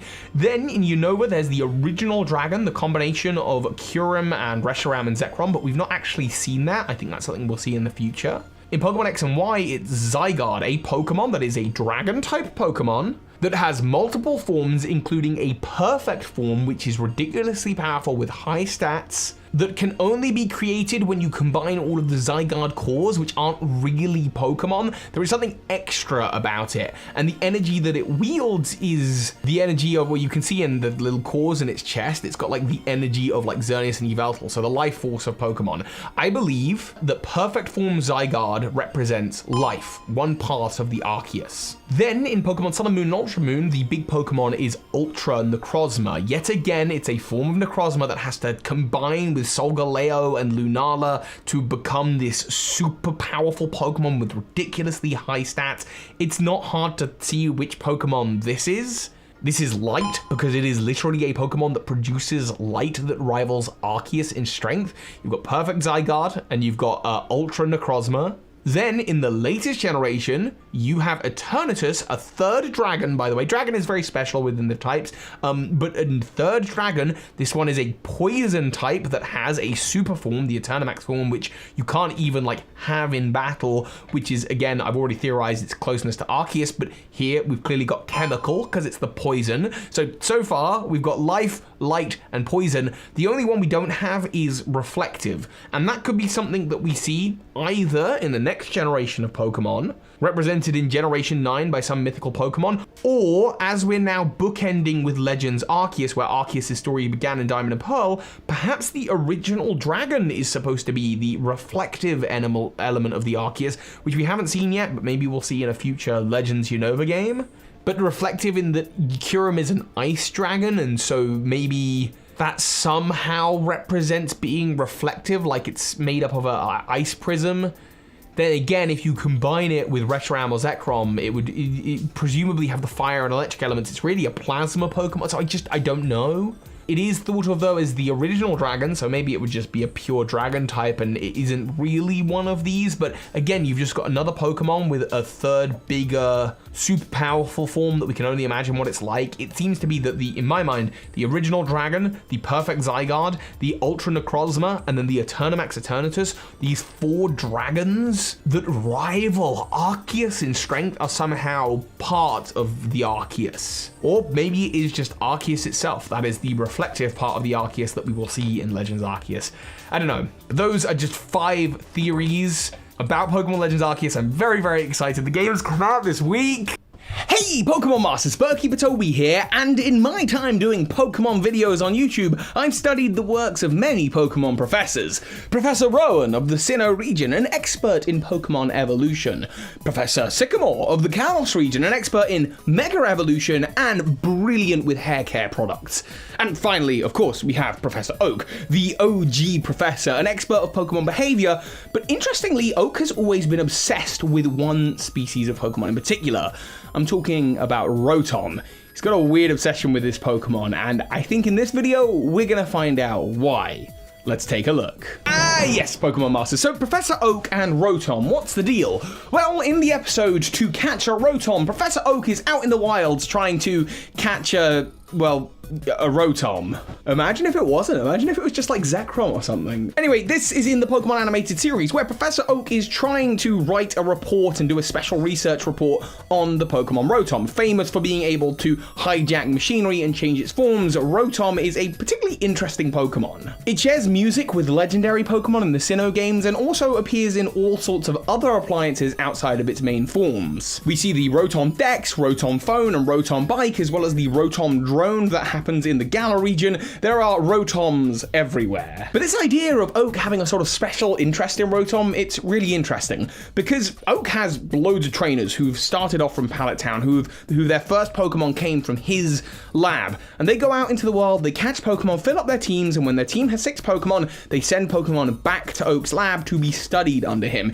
He could have got any one of those trainers, including Ash, who's in this episode, in this area, to have caught a Rotom and sent it back, but he had to go out and get it himself, all the way to Torum Island, and yeah, Torum is a anagram of Rotom. But if Ash is already there, why not just get Ash on the phone and say, "Hey Ash, catch me a Rotom, won't you? Send it over. That'd be great. Thanks, mate." But on top of all of this, it's not just in the animated series. Oak has connections to Sinnoh, where Rotom is from. In fact, his house is in Eterna City. He has a home there. Makes sense. He used to study under Rowan, so perhaps this is where he lived, right next to the forest that homes the old chateau, home of Rotom. And it doesn't stop there. Oh no, Oak's connections are plentiful. Good thing Oak isn't there all the time, or else Rowan, well, let's just say that he wouldn't really have a job with the Giga Chad Oak running around, who surely outclassed the old man from Sinnoh without a problem. As far as connections are concerned, well, let's not also forget about Oak's letter,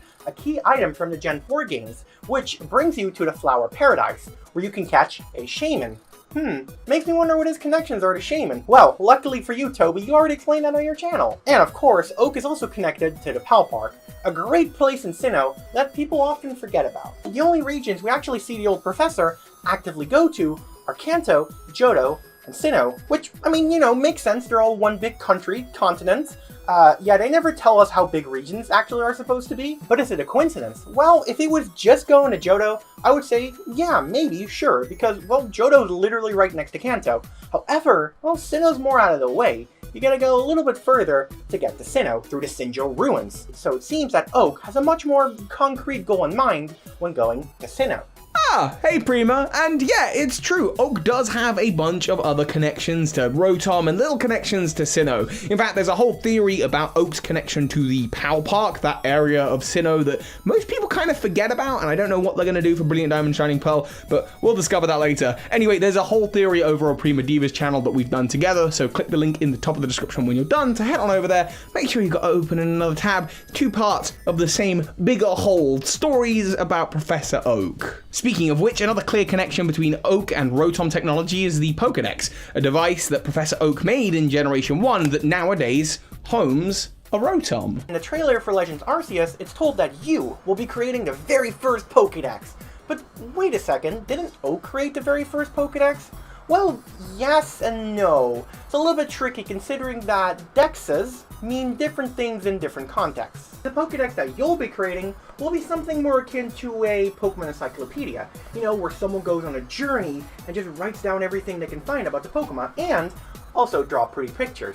Now, this is nothing related to Pokemon, but you get the idea. But I mean, it sounds fun, right? Going on a grand adventure, drawing pictures of Pokemon. Well, yeah, it's fun. In fact, it's just like in the 4th movie, you know, where Oak drew the pictures of Pikachu and stuff. That's really fun. Well, I mean, as long as you'll be able to not have that Pikachu move, that is. That's where the Pokedex of today wins, which is often referred to as just, well, the Pokedex. It's the first digitized Pokedex, and by many considered to be the first real Pokedex. This was a real turning point in history. No longer did we need to rely on all the heaps of paper to get by. I mean, you could still take all that paper with you, but good luck on drawing that Pikachu from behind the bushes. Well, I'll just quickly take a picture and instantly know all of its data. And this handy dandy dex has been made even more handier and dandier over the years. In over the 8 generations of Pokemon, we've seen this machine rock a total of 12 different looks, with the most recent 2 having Rotom as a prison. Oh, yeah, that's definitely the wrong script. Mixed in with the machine itself, with the Rotom Dex in Alola and the Dex in Galar being an app on your Rotom phone. Kids and their apps nowadays, huh? The evolution of technology in the Pokemon world is fascinating, and while I'm not going to get super deep into the Pokemon timeline, I've done plenty of videos trying to deal with that mess, there is a generally accepted kind of consensus about at least some of the games. Generations 1 and 3 happening at around the same time, where the latest innovations are the Pokedex from Oak's Laboratory, and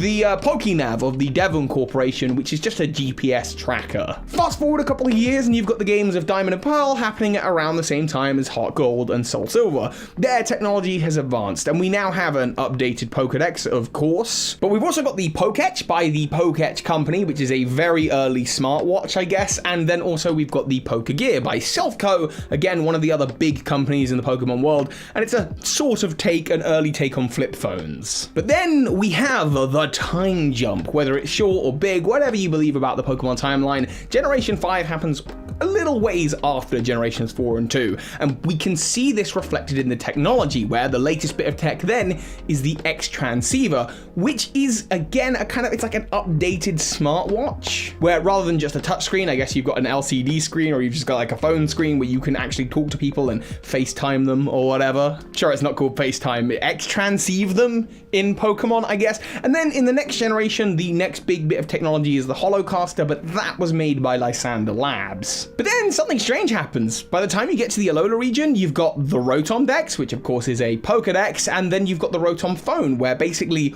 all of the modern technology is contained, including the Pokedex as an application within it. It's very clear that Oak has been improving his Pokedex technology over the many years, you know, making it better, more accessible. So partnering with big boy companies like Devon and Silphco, well, it would certainly make a lot of sense. It would certainly help with the finances, and it would give him much more researchers to work together with, and overall it would be a really smart move on the old man's part. In fact, did you know that there's actually a Rotom room in the Silphco building basement in Heart Gold and Soul Silver? Could that somehow be suggesting that Silphco had some interest in using Rotom in their technology? It's certainly possible, but we don't actually think that Oak went into this direction with his ideas. Instead, we think that he called up to the other Pokemon researchers, the Pokemon professors, and asked their help instead. I mean, sure, Silphco and Devon, they're grand companies, huge, but they don't actually research the Pokemon. Like, they don't actually go onto the field and interact with these creatures themselves. Okay, so in the Gen 6 games, guess where you have to go in order to transform Rotom into its other forms? Well, it's in the labs of Sycamore and Birch. And Sycamore and Oak, well, he and Oak have a lot more in common than you might first assume. An NPC in Sycamore's lab will tell you that Sycamore was originally from the Sinnoh region, and also studied under Professor Rowan, just like Professor Oak. And Samson Oak, you know, Oak's cousin in Alola, outright says that a young fellow from Sinnoh helped him develop the Rotom Dex. Now, if he just mentioned his great hair, I'm sure it would have been more obvious, but we can easily assume that that was indeed Sycamore. Another NPC in Sycamore's lab tells you that they're actually studying Rotom, and guess where they're standing? Well, right next to the Rotom appliances, which, you know, makes sense. And then finally, another NPC in, again, that same lab, mentions the Poke Radar. Why is the Poke Radar of any importance, though? Well, think about it. What can the Poke Radar do? It can scan the environment and see where everything is.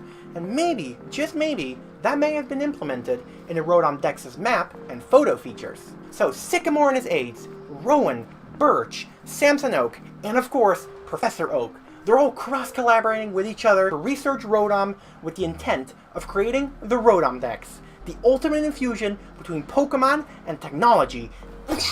But it doesn't stop there, because have you noticed how in every generation, alongside the Pokédex progressing, there's also been that little bit of technology, whether that's the Pokégear, the Pokénav, the Pokétch, the X-Transceiver, or the Holocaster, and then by the time that Rotom is introduced to the Pokédex in Alola, there aren't really any other big technological advances, as if everything's become narrowed in on the Pokédex. Well, I think that's because Professor Oak has been working alongside these technological powerhouses. And I don't think it's either of the big two, Devon or Silphco. Sure, there is GPS technology in the Pokénav, and that can also be seen in the Pokédex Rotom phone. And yeah, okay, the Pokégear, that did look like a flip phone, and the Pokédex, the modern Rotom Dex, is a Rotom phone. But I actually think the technological advancement here is more centered around the Pokétch company. Because that jump from Heart Gold, Soul Silver, and Diamond and Pearl era to the Generation 5 era, that wasn't a jump of the Pokégear, a flip phone turning into a super smartwatch.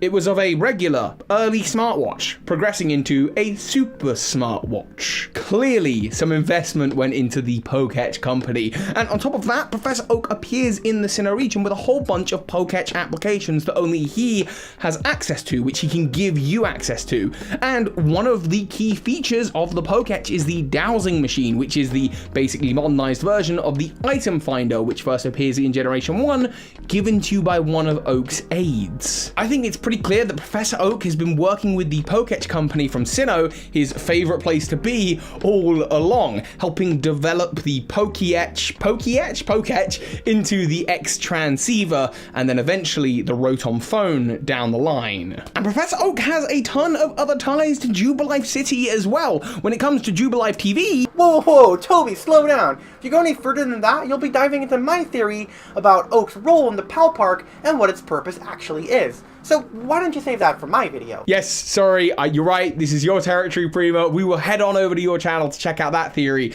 but the conclusion here is this. Professor Oak, for years, not only developed the first digital Pokédex, but wanted to make it more convenient for people to carry and to work with. He iterated on it a number of times, noticing the technological progression of the world around him, and he teamed up with the Pokétch company from Sinnoh, a place he's very familiar with, and helped work on various Pokétch apps, turning the item finder into the dowsing machine, ultimately so that one day the technology for the Pokétch would become the X-Transceiver, and then beyond that, the screen technology that he would need to combine with his Rotom Dex for the Rotom phone. And that is why Oak has a strange obsession with Rotom. And for the other theory about Professor Oak at the Pal Park, well, you should all check that link in the description below. So hi, Pokemon Masters. Hey, Pokemon Masters, Toby here, and a Giratina that you can't catch that's level 100 with a shadowy aura, but this is no shadow Pokemon. I think we're at the point where we can safely start exploring spoilers from Brilliant Diamond Shiny Pearl, and I say spoilers, I mean spoiler, because there's really only one thing in the game that's that different from regular Diamond and Pearl, and that is at the end of the game, as the big boss at the end of it all, there is a Shadow Giratina, though to call it a shadow Pokemon, it's not like other shadow Pokemon that we encounter in Colosseum or Pokemon Go or Gale of Darkness. It's totally different, and it sits for you at the end of the Romanus Park, the replacement to the Pal Park, where you can catch legendary Pokemon from the first 3 generations and even visit the Distortion World from Pokemon Platinum. Or is it the Distortion World? There is a lot of mystery here, it's very cool, and I'd love to know why they included all this in the first place. Well, as good as Toby is, he couldn't answer this all by himself, which is why I, Hoops and Hip Hop, am here to hopefully try and help out. As Toby was saying, Shadow Giratina has got to have some kind of explanation, because it's the kind of thing that just doesn't happen in Pokemon.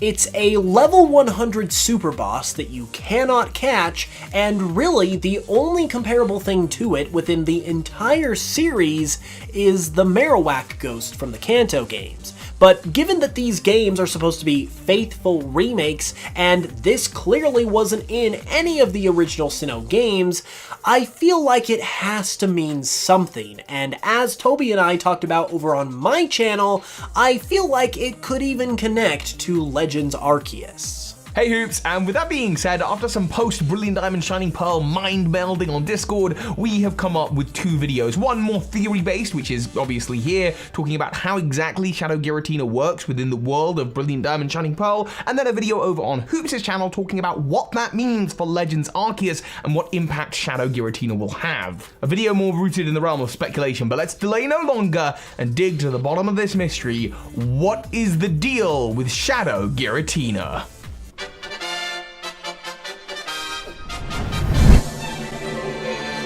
Okay, Pokemon Masters, so to dig into this mystery, let's tackle what we actually do know. After you complete your Pokedex in Sinnoh, you head back to Sandgem Town where you meet Professor Rowan and Professor Oak. There you unlock access to the PAL Park south of Sandgem Town. I say the PAL Park, it's not the PAL Park anymore, it's the Romanus Park. Previously, 2 construction workers would have been blocking your path in, but now the park is finished. It's been man-made. And in this park, there are a number of caves and chambers that are currently empty with various podiums, and on those podiums, they're waiting to place statues of legendary Pokemon, the Pokemon that you will encounter. These legendary Pokemon include the birds, the beasts, the Regis, Mewtwo, Ho-Oh and Lugia, Groudon, Kyogre and Rayquaza, Latias and Latios, and then of course, Giratina. But these Pokemon don't live in the park. If you pay close attention during the encountering of these legendaries, you'll notice that you're actually transported to a different location where the legendaries actually are, after you put their corresponding slates into the pedestals that reside in all the various rooms. You can get these slates by collecting mysterious shards in the Grand Underground and then trading these shards for the slates in Romanus Park. They kind of have a Z crystal type look to them in their small form and resemble the head of a flower in their large form. However, their only purpose in the game is to be traded for these slates. Given that the Romanus Park is also the only place or person in the game that deals in these slates, I think you're not so much trading the shards for the slates as you are collecting the shards so they can be made into the slates themselves. This actually goes along with another older theory that says that the other kinds of shards that you can also find in the underground are actually bits and pieces of Arceus plates. So in both cases, we've got these shard-like objects that you can find in the underground that are pieces of plate or slate-like objects, and just like the Arceus plates, these slates that are used for the legendaries in the Romanus Park have a mysterious power because, as I said earlier, they are actually capable of transporting you to another location. For the lower level legendaries like the birds, beasts, Slaties, and Regis, you get transported to the pure space, which looks a lot more like the Romanus Park with various Romanus roses across the floor. There's a lot of greenery and it's a much nicer aesthetic to where you get transported for the rest of the battles, the weird space that looks a lot more like the conventional distortion world that we saw in Pokemon Platinum. And in fact, we see that the strange space is very reminiscent of the distortion room, the room which you go in to find Giratina. But I wouldn't say that the pure space is too dissimilar to the distortion world either. The distortion world is characterized as being a location where the rules of physics aren't quite the same. Gravity is all over the place and the earth is shattered and dismantled, and you can see that in the background of the pure space. So what is the difference between the pure space and the weird space or the strange space? And are you getting transported to another location or even the distortion world? I think yes, Yes, that's exactly what's happening. Throughout the video games and even the animated series, we haven't seen much of the distortion or reversal world, usually just a sort of single corridor of platforms in this kind of purpley space. We don't know how big it is or if other environments can exist within it, but given the parallels of how you access the pure space and the strange space, it seems likely to me that they are just parts of the same area, the same type of location, the distortion world. And in fact, they have to be at least the strange space part of the distortion world, because that's where you encounter this form of Giratina, the origin form, which can only be encountered in this way in the distortion world or in the real world if it's holding a Grecius orb. But interestingly enough, despite the fact that you obtain the Grecius orb by battling this form of Giratina, this form of Giratina isn't actually holding an item. If you sent in a Pokemon using Frisk, it wouldn't detect that this Pokemon's holding anything at all. In fact, if you look at the game's code, there is no Grecius orb on this Giratina. How could that work though? If Shadow Giratina isn't actually holding the orb, then how could it even be in its origin form in the first place? Well, the answer explains not only this, but it also explains what Shadow Giratina truly is. In order to get this interesting form of Giratina to appear at all, you first have to go and capture the regular Giratina at Turnback Cave like you did in the original Sinnoh games. So, with you capturing Giratina, and then Shadow Giratina also being its own thing, does that mean that we have two Giratina here? Well, no, that cannot be the case, because as we know, Giratina is essentially a creator deity, and therefore there can only be one of it in existence. I mean, unless you want to count the whole Sinjoh Ruins event in Heart Gold and Soul Silver, where we see Arceus create a whole nother version of one of the creation trio, but that's a whole other game and situation. There definitely couldn't be two Giratinas in this game, which means that Shadow Giratina isn't a Giratina, and in fact, it's not even a Pokemon at all. This explains why you can't catch it, and it also explains why you obtain the Grisius Orb after defeating it, because it's actually a manifestation of the Grisius Orb itself. It's just an illusion created by the orb, since as we know, the Grisius Orb has the power to create this form for Giratina, but in this situation, it's separated from Giratina itself, so Giratina cannot act as a physical host for it, meaning that this Shadow Giratina is just a shadow, a creation of the Grisius Orb, seemingly battling for itself. I talk more about what this could potentially mean for Legends Arceus in the video on my channel, but for now, back to the Romanus Park. Okay, so I've juggled with a couple of different theories and ideas as to whether it's Professor Oak and Professor Rowan who have made the Romanus Park, or whether it's someone named Romanus that we haven't met, or whether it's Peony, or even Mr. Backlot. It doesn't matter. The point is, the Romanus Park is human-made for a specific purpose. There were construction workers who were blocking off the entry. The Romanus Park is a developed space in which they build statues once you've encountered these legendary Pokemon. So what's going on? Well, my thinking is that the answer is in the two separate ways that the strange space, the distortion world, represents itself here. We have the pure space and the strange space, and the pure space has an aesthetic that reflects the Romanus Park. I wonder if they've been using Romanus roses, the flowers on the floor, to sort of terraform the distortion world, allowing humans to advance further in. And then as you discover the various Pokemon that live there, like the other legendary Pokemon, people document what they find by creating these statues, creating it into a sort of museum and making the Romanus Park an interesting place for powerful trainers to explore. Either that, or it's the case that as humans are pushing further in, terraforming more of the distortion world, the Shadow Giratina at the end of it all has been grabbing legendary Pokemon from across the Pokemon world to repel people. That's why the terraforming has really taken effect with the lower level legendaries.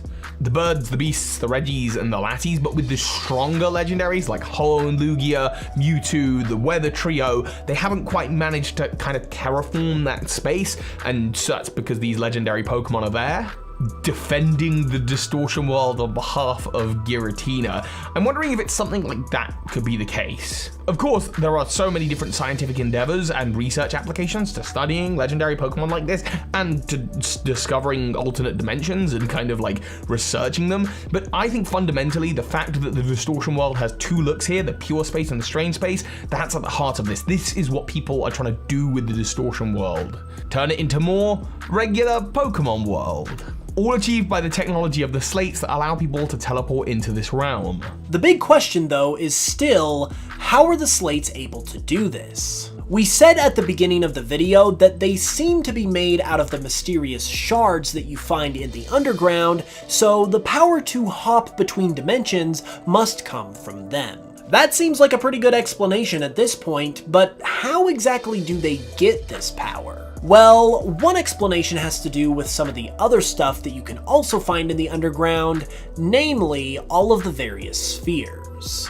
Two of these spheres, the Prism Sphere and the Pale Sphere, seem like they could possibly be small chunks of adamant and lustrous orbs, similar to the shards being little pieces of Arceus plates like we talked about earlier. So with that line of thinking, one explanation for these shards is that they could possibly be pieces of a Arceus orb, which would explain why they have the power to take you into the distortion world. Given how they look compared to the Arceus orb though, it does make this kind of a stretch, but it's still interesting to think about. At the very least though, it's much less of a stretch than Toby's next explanation. Oh, come on, it's not that bad. Oh, come on. I was just going to say that I think that the shards look sort of like Shaman flowers. And Shaman appears in the Giratina movie and goes to the distortion world, so maybe it has the power to plant flowers in the ground that look like these shards, giving access to the distortion world. And I thought my video was supposed to be the speculative one. Okay, fair enough. There was one little caveat in all of this. Just one? Yes, just look. While researching this topic, I asked Joe Merrick, who runs Cerebi.net, if he knew anything about the Shadow Giratina and whether it was holding the Arceus orb, and he actually told me that this isn't the only time there's been an origin form Giratina in the game not holding a Arceus orb. In a, I think, Japanese-only black and white 2 World Tournament downloadable event, Fantina has a Giratina in its origin form, but holding the Ghost Gem. But if you count that as canon, I don't know. This is like in the same canon where Sabrina has a Mewtwo and I think Winona has a Rayquaza, so maybe not. Still, it's absolutely fascinating to still be discovering new things about Pokemon that I didn't know. Speaking of fun new narratives though, if you want to hear more about Shadow Giratina and how it could potentially connect to Pokemon Legends Arceus, then come on over to my channel with the link in the description or the end screen or wherever Toby decides to put it, and come check out my video where Toby and I are talking all about it. When I was playing Brilliant Diamond Shining Pearl, I was looking for anything that was different from the original Diamond and Pearl because I knew it probably related to Pokemon Legends Arceus. After all, they served us these games back to back. Brilliant Diamond Shining Pearl, I was doing Sinnoh Week a month ago. And now I'm doing Hisui Week. Welcome, Pokemon Masters, Toby here, and yes, it's Hisui Week. A week with a video every single day to celebrate the release of Pokemon Legends Arceus. And I'm gonna start off by just like treading back a little bit, going back to Brilliant Diamond and Shining Pearl, because yeah, while playing, I was on the lookout, is there anything different from the original Diamond and Pearl? And if there is something different, like for example, Shadow Giratina, which I did a video on earlier this month, if there is anything different, you know, I'm gonna wanna identify that, because it's probably gonna be tied into Legends Arceus somehow. When I play Legends Arceus, these are the things that I need to be on the lookout for so I can help me kind of craft theories. But I actually ended up crafting a theory just from some new content in Brilliant Diamond Shining Pearl. And that is that the world of Brilliant Diamond Shining Pearl is a video game. Hold on to your seatbelts, Pokemon Masters, if those seatbelts even really exist. yeah, so Pokemon is a video game, a simulation. Where have you heard this theory before? Oh yeah, recently Hoops and Hip Hop did a video talking about how the world of Diamond and Pearl is not a simulation, but it is in fact a bunch of dolls explaining the chibi art style. And actually Zeltic did a whole video about Breath of the Wild being a Sheikah designed simulation as a test for Link. Two very cool videos, and I'm not just trying to rip off them, but there's actually so much evidence in Brilliant Diamond and Shining Pearl that it exists within a Matrix-like world that we have to talk about it. Before I get started, by the way, because Legends Arceus is in the title, don't forget to leave a comment on this video, and because that's there, you are in with a chance of winning a copy of Pokemon Legends Arceus when it comes out. I'm giving away 3 copies. It's a worldwide giveaway, so good luck! Obviously, when it comes to most video games and mediums in general, the authors don't expect you to think that the characters believe that they exist within a fictional universe most of the time. When Pokemon Red and Blue came out, I don't think the creative intent was that, yes, this game, Pokemon Red and Blue, the characters that live within this world believe that they live inside a video game world, even if they do tell you how to use the various menus. We're supposed to kind of not canonize that and not internalize that, and just accept that these people believe that they live in the world of Pokemon that is real to them. This is the case for most books and comics and movies. For example, Spider-Man doesn't think that Spider-Man exists in a film. Spider-Man genuinely believes that he lives in New York and he's helping save the world. And in New York, there is Rogers the Musical, which shows us off the events of the Avengers. I'm not gonna get too much into the Avengers. But like in the world of the films, the people who are acting in the musical are expected to believe that they are actors portraying characters, but Peter Parker himself is a real person who does not know that he exists within a movie. And when it comes time for the credits to roll, Peter Parker has no idea who Tom Holland is. He just stops existing. And that's the case for most mediums. But then occasionally there's characters like Deadpool. I promise, for those of you who aren't Marvel fans, though I know most of you are, this is going to circle back to Pokemon very, very soon. It can be really fun when you have a character like Deadpool who talks directly to the audience about the fact that he's played by Ryan Reynolds, an actor who has played in other movies, including other iterations of the same character. It's very Brechtian and it reminds you that you're watching a film, and that can be very effective as well. I was a drama kid in college, and there's kind of 2 big schools of thought. There's the Stanislavskian thought, which is basically that the characters believe that they exist within the world that they exist in, and that's what you're supposed to inhabit as an actor. And then there's the Brechtian school of thought, which is like, no, even the characters should realize that they're like in a play or in a movie, and poking fun of that allows new storytelling opportunities and a new way for audiences to engage with the piece. There can be really fun meta commentary, but to get back to Pokemon and Brilliant Diamond and Shining Pearl, it's kind of a mix of both. I think that the world of Pokemon canonically exists within the realm of a simulation, that we are playing a video game of characters that live inside a simulation, but they don't know it. I don't know that there's any character within the Pokemon world that recognizes they live inside of a video game, apart from, perhaps, Arceus. And now we're back on topic. I first got thinking about this when I got to the end of Brilliant Diamond Shining Pearl, right? I got to the top of Spear Pillar, and then Cyrus is getting ready to mess with time and space to destroy everything, and you battle Dialga and Palkia. And as time and space are falling apart around you, something new for Brilliant Diamond Shining Pearl that doesn't really appear in the original games is this battle background, where the sky is glitching. This would be described as one of my favorite subreddits as a glitch in the Matrix, a glitch in the fabric of reality, and you, the player character, are looking up going, what is happening around me? Time and space are falling apart? Well, no, time and space are illusions created by the Matrix that these characters live within. You might be thinking, okay, come on, Toby, but again, remember when Cyrus summons Dialga and Palkia, look at what happens to the sky. It gets covered in RGB lights. We see a little bit of this in the Legends Arceus game when lightning strikes from the sky as well. Whenever they're being sort of like threatened, these lights seem to appear. RGB obviously being the way that digital screens, including the Nintendo Switch, produce color by mixing together these three are red, blue, and green.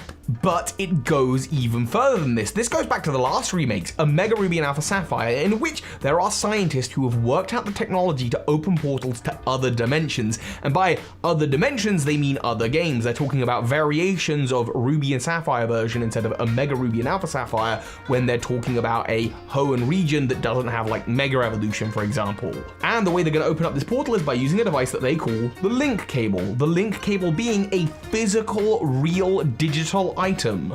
Right, school is in session. For those of you who don't know, this is a link cable. Welcome to the 1990s. See those Game Boys back there? They don't have infrared or Wi-Fi. The way that you trade Pokemon is you plug a physical cable in for the digital data to travel across. It's called a link cable, both in the real world and within the context of the Pokemon world, as a way of transferring data, a meteorite, across universes, games. It goes back yet another remake further though, because in Pokemon Heart Gold and Soul Silver there was the Sinnoh Ruins event, where if you took an Arceus from your Pokemon Diamond, Pearl, or Platinum version, a special event Arceus, into those games you could activate the Sinnoh Ruins event, where you'd go to a shrine and there Arceus would call upon the Unknown. And the Unknown would help Arceus create another Dialga, Palkia, or Giratina from an egg, and you'd witness this wild cutscene where Arceus would show you images of a world that doesn't look like the art style of Heart Gold, Soul Silver, or perhaps the art style of the Gen 4 games,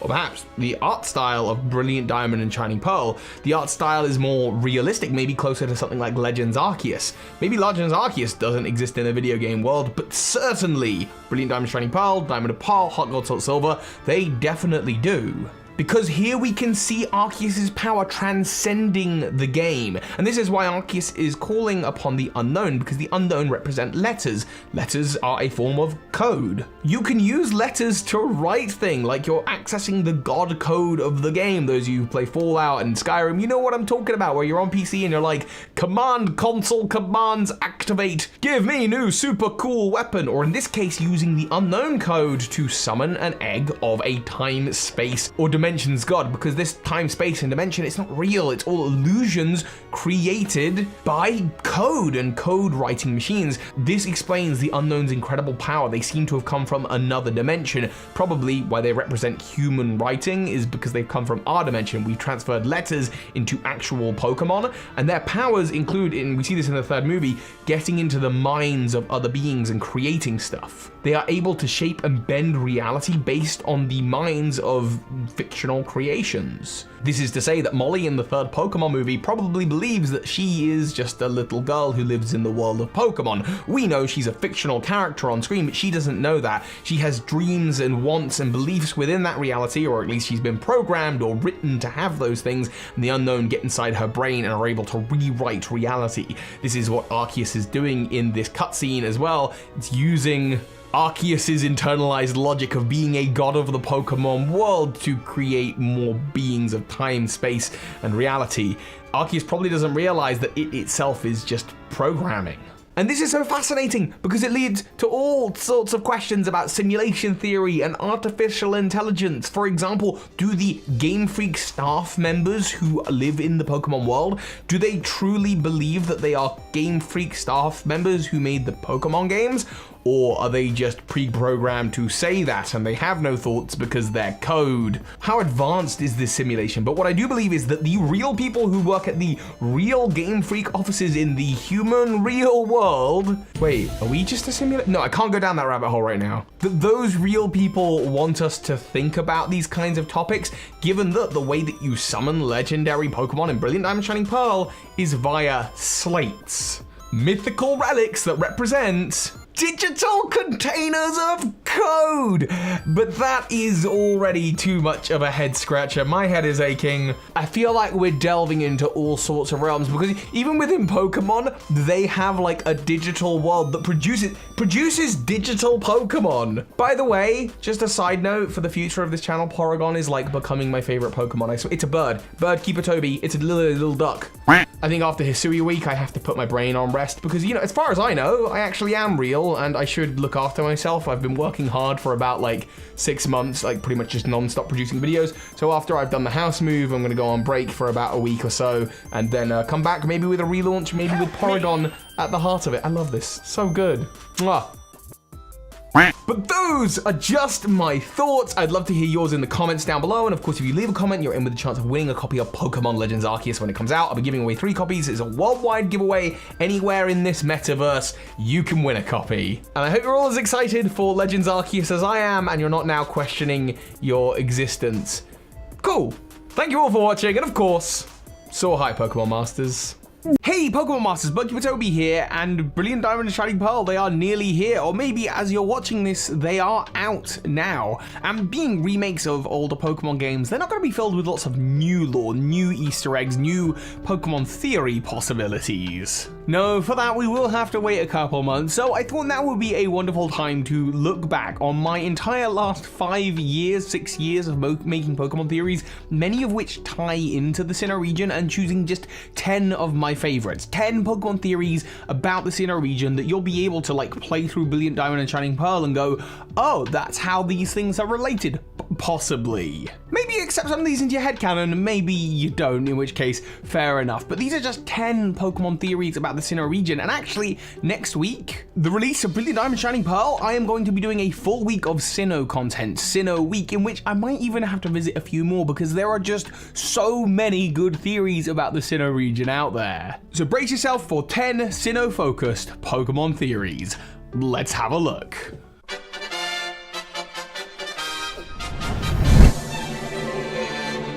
Okay, 10 Sinnoh Pokemon theories. By the way, let me know which of these is your favorite in the comments, and if you do leave a comment, don't forget you are literally just entering yourself in with the chance of winning a copy of Legends Arceus. I'm giving away 3 copies when Pokemon Legends Arceus comes out. So, you know, why not? But try and make it a comment that engages with the video, at least a little bit. Right, here we go, 10 Sinnoh-focused Pokemon theories. These are going to be short but sweet abridgments of like full theories that you can find here on YouTube, or just things that have been discussed in the community before. So starting off with number 1, we have the fact that Aura, a concept introduced in Generation 4, is the same as Infinity Energy, and that Lucario is the connection point piece of evidence for all of this. So you might know Aura, maybe not so much from the games, though it is discussed in the games a lot in Generation 4 and actually a little bit in Generation 6, but Aura, as seen in the Lucario and the Mystery of Mew movie, is a kind of force that connects people and Pokemon. It's described as being the life essence of people and Pokemon, and Lucario is able to see it using its hair braids. It can kind of tune into the Aura and sense things around it. In fact, it's not just Lucario that can do this, some people can do this. The Aura Guardians of the past,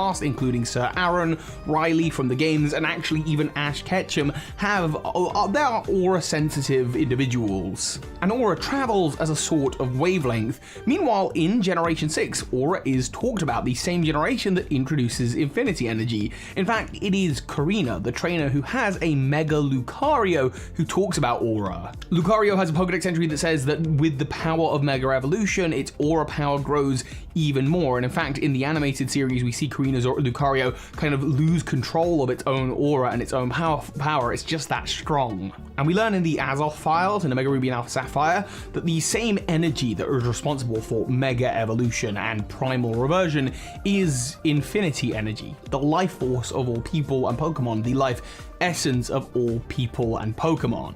Which, as we later learn from Professor Sycamore as he's talking about Mega Evolution and the Sundial and the Kalos region, that light energy, which travels in waves, is responsible for sort of irradiating the Megastones that are in the Earth. Lucario is also thought to be the first Pokemon to evolve via a Mega Evolution. This might be because it's just naturally in tune with that same energy, or a different part of that energy's wavelength. And so the theory is simply that the aura that we learn about in the Lucario and the Mystery of Mew movie, the aura that the Aura Guardians like Riley from the Gen 4 games experience and that Lucario experiences, is the exact same as Infinity Energy, just being talked about several generations earlier, and Lucario is the centerpiece of it all.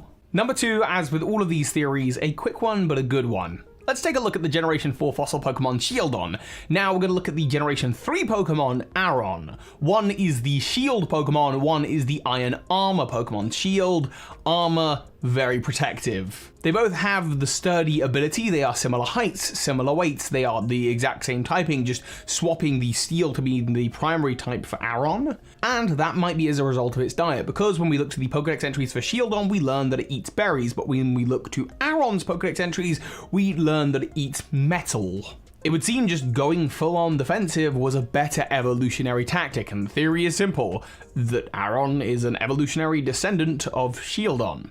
That's it, short but sweet.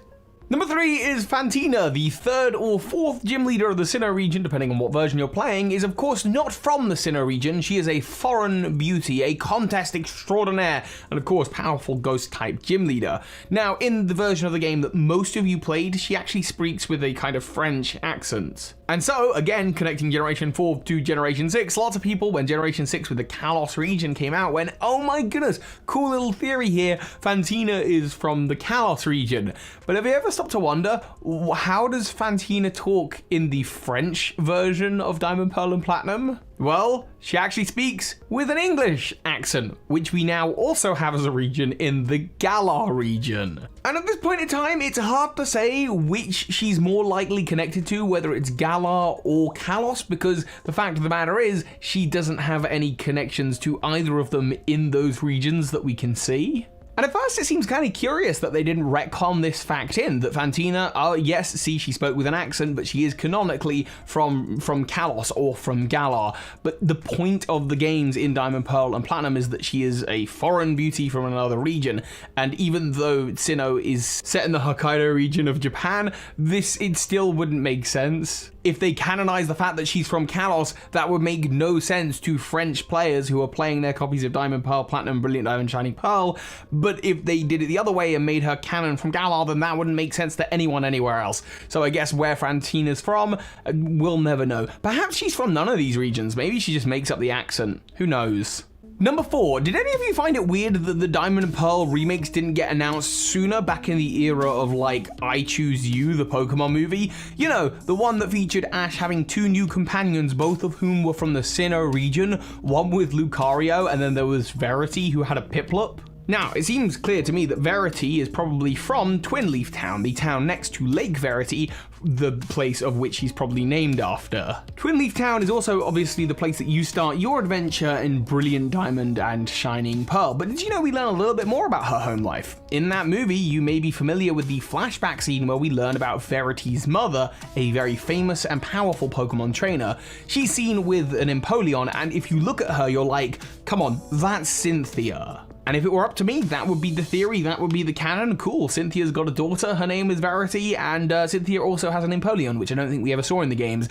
But the movie's director actually said they have doubts about whether this is meant to be Cynthia. I think they left it a little bit more open to interpretation. And at first it's like, come on, that's clearly Cynthia. But then you remember that Cynthia actually has a younger sister. We only ever see her in the games, and she is of course in Celestic Town at Cynthia's house. And I do wonder, could this random NPC, could this be Verity's mother in the world of the games? It would make sense for a family from Celestic Town to name one of their children after the Lake Verity, because Celestic Town is like deeply imbued with the mythos of the Sinnoh region. They know all about the lake spirits, and so they would know all about Lake Verity. So I don't know, food for thought. In my mind, I look at this character and I'm still like, clearly that's Cynthia's sister, but the movie's director is a little bit less sure about it than I am. And I guess they made the movie, so they get a say as well. Speaking of relatives though, number 5, I really want to talk about Bertha of the Sinnoh region, and if you've been watching this channel for a long time, you might know this theory, but I suspect that Bertha is Gary Oak's mother. Yeah, you heard right. First of all, you're like, hang on, isn't Bertha too old? But there's a whole story here.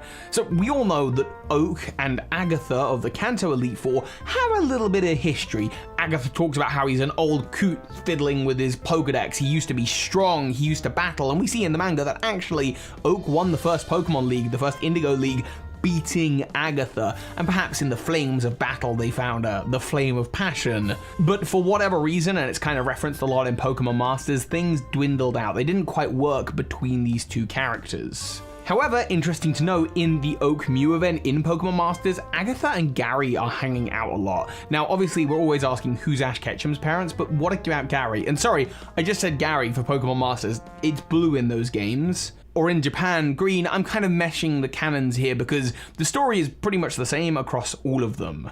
Oak's the grandpa and Gary Blue-Green is the grandson, and we don't know who that middle generation is, but we know that there might be some kind of relationship between Oak and Agatha. And Chantal of the Unova Elite Four notices a sort of similarity between Agatha and Bertha. I don't think it's just their name and just the fact that they're old ladies. It's a weird comment to make, and I think there might actually be some kind of connection there. Specifically because Oak has ties to the Sinnoh region. Oak studied under Professor Rowan in the Sinnoh region.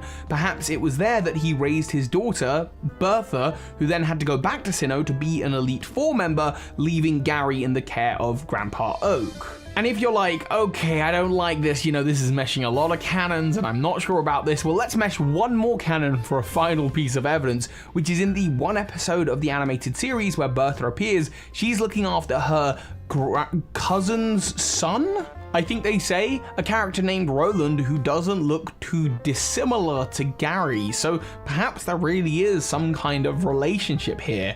And if you think like, no, they'd be too distantly related, that wouldn't make sense, just look at Oak and then Samson Oak, they look pretty similar. I mean, heck, just look at Nurse Joy, there's a whole army of them. So I don't know, I don't think it's impossible, but it is admittedly a more flimsy Pokemon theory, but I like that it draws from a number of different canons. Number 6, okay, one more about people being related to each other in the Pokemon world, and then I promise I'll move on to actually talking about some Pokemon. But again, in the Kalos games, there are a lot of connections between Kalos and Sinnoh. Specifically, the Elite Four member Drasna, the Dragon Master, she has some comments that are really interesting. Specifically, she mentions that her grandparents came to Kalos from a distant region, from a place where the past lives on. This is very clearly a reference to Celestic Town.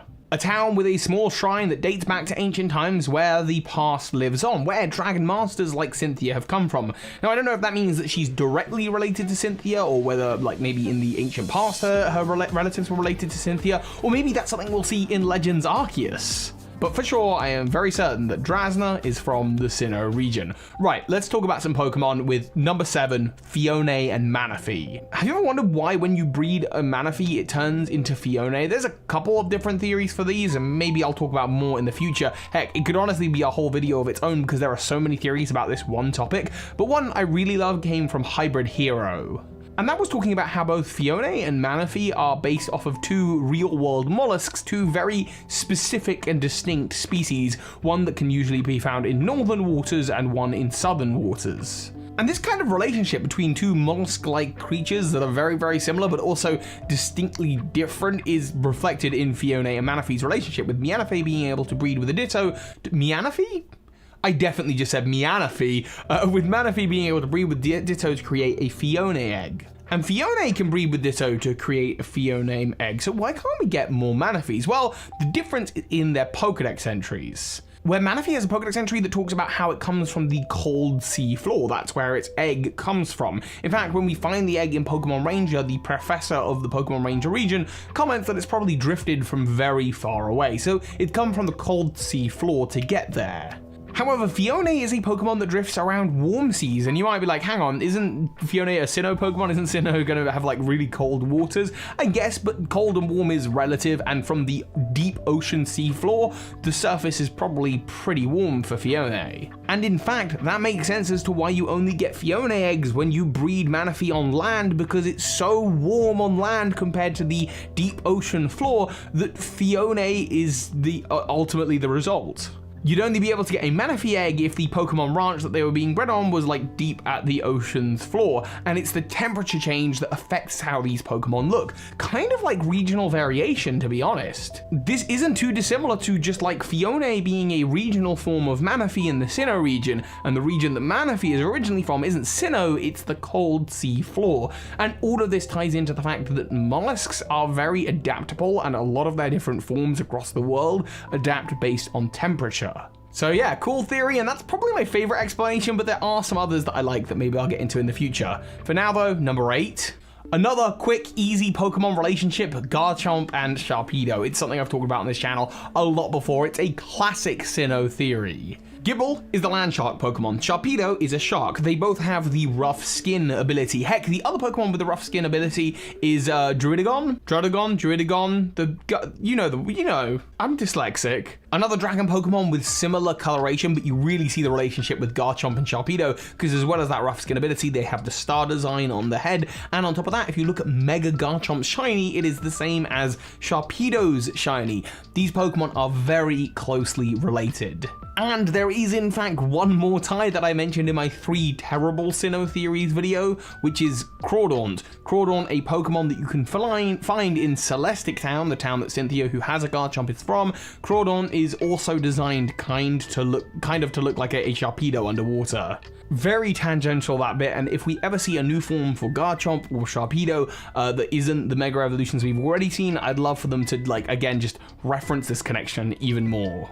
Number 9, speaking of terrible Sinnoh theories, this is a Sinnoh theory that I've never properly been able to connect together. And I'm going to kind of leave this as an open-ended one that I want you in the comments, if you have any thoughts on this, help me connect this. The Sinnoh region has a big web of underground tunnels in which fossils can be found, as well as items that reference legendary Pokemon. There's red, green, and blue orbs, but as well as that, there's pearlescent orbs and there's diamond orbs. I forget what they're called. I think maybe even brilliant orbs? But long story short, they look like the Lustrious and Adamant orbs, Dialga and Palkia's orbs that are forming deep underground under the Sinnoh region. As well as that, you can also find shards, which are thought to be shattered pieces of the Arceus plates, and you can even find Arceus plates in the Sinnoh underground. So you've got all of these connections to fossils and legendary Pokemon under the Sinnoh region. And of course, the Sinnoh region is known for being very icy. That's just a second part to this. And most recently, in the Crown Tundra, in Pokemon Sword and Shield, you have a big web of underground tunnels in the Max Raid Lair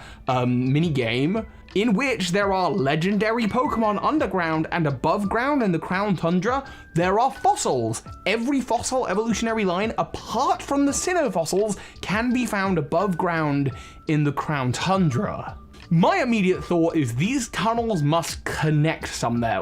There must be some big story about how these tunnels are related to each other, possibly to do something with Eternatus falling to Earth, maybe? Because I've already theorized that Eternatus and Arceus are related, so maybe there's some connection there. The only difference is in Sinnoh's underground, the fossil Pokemon are dead. Well, apart from now, with the Pokemon hideaways, we see living Pokemon in the Sinnoh underground, but again, what's the connection? What's the story? I know there must be one there. In fact, in the Pokemon anime, we see that Byron, the Steel-type gym leader, who is the grandson of the underground man who dug the Sinnoh underground tunnels, has a giant Armaldo, possibly now sort of being seen and referenced in the Crown Tundra with Pokemon that go giant underground. Maybe that bit's a bit weak. All of it, though, does have the same types of inspiration and is a big callback to the kind of whole journey to the center of the Earth, Hollow Earth theory, in which there is supposedly a whole land on the inside of the Earth where ancient creatures, dinosaurs, giant creatures live. It's a super fantasy trope, but Pokemon have been playing off it for years, and it's more and more evident, especially in the Crown Tundra, especially with Gigantamax Pokemon, which are effectively kaijus that have come from the center of the Earth. So I'm just trying to figure out what the story is here. There is some connection here, but I will actually call this 9 not a proper theory because I don't know what the story is. I just know that there's a relationship there, and if you have any thoughts on that, I'd love to read them in the comments. And number 10, we got to talk about this theory, and I definitely wanted to revisit this one because so many people were arguing with me in the comments about this.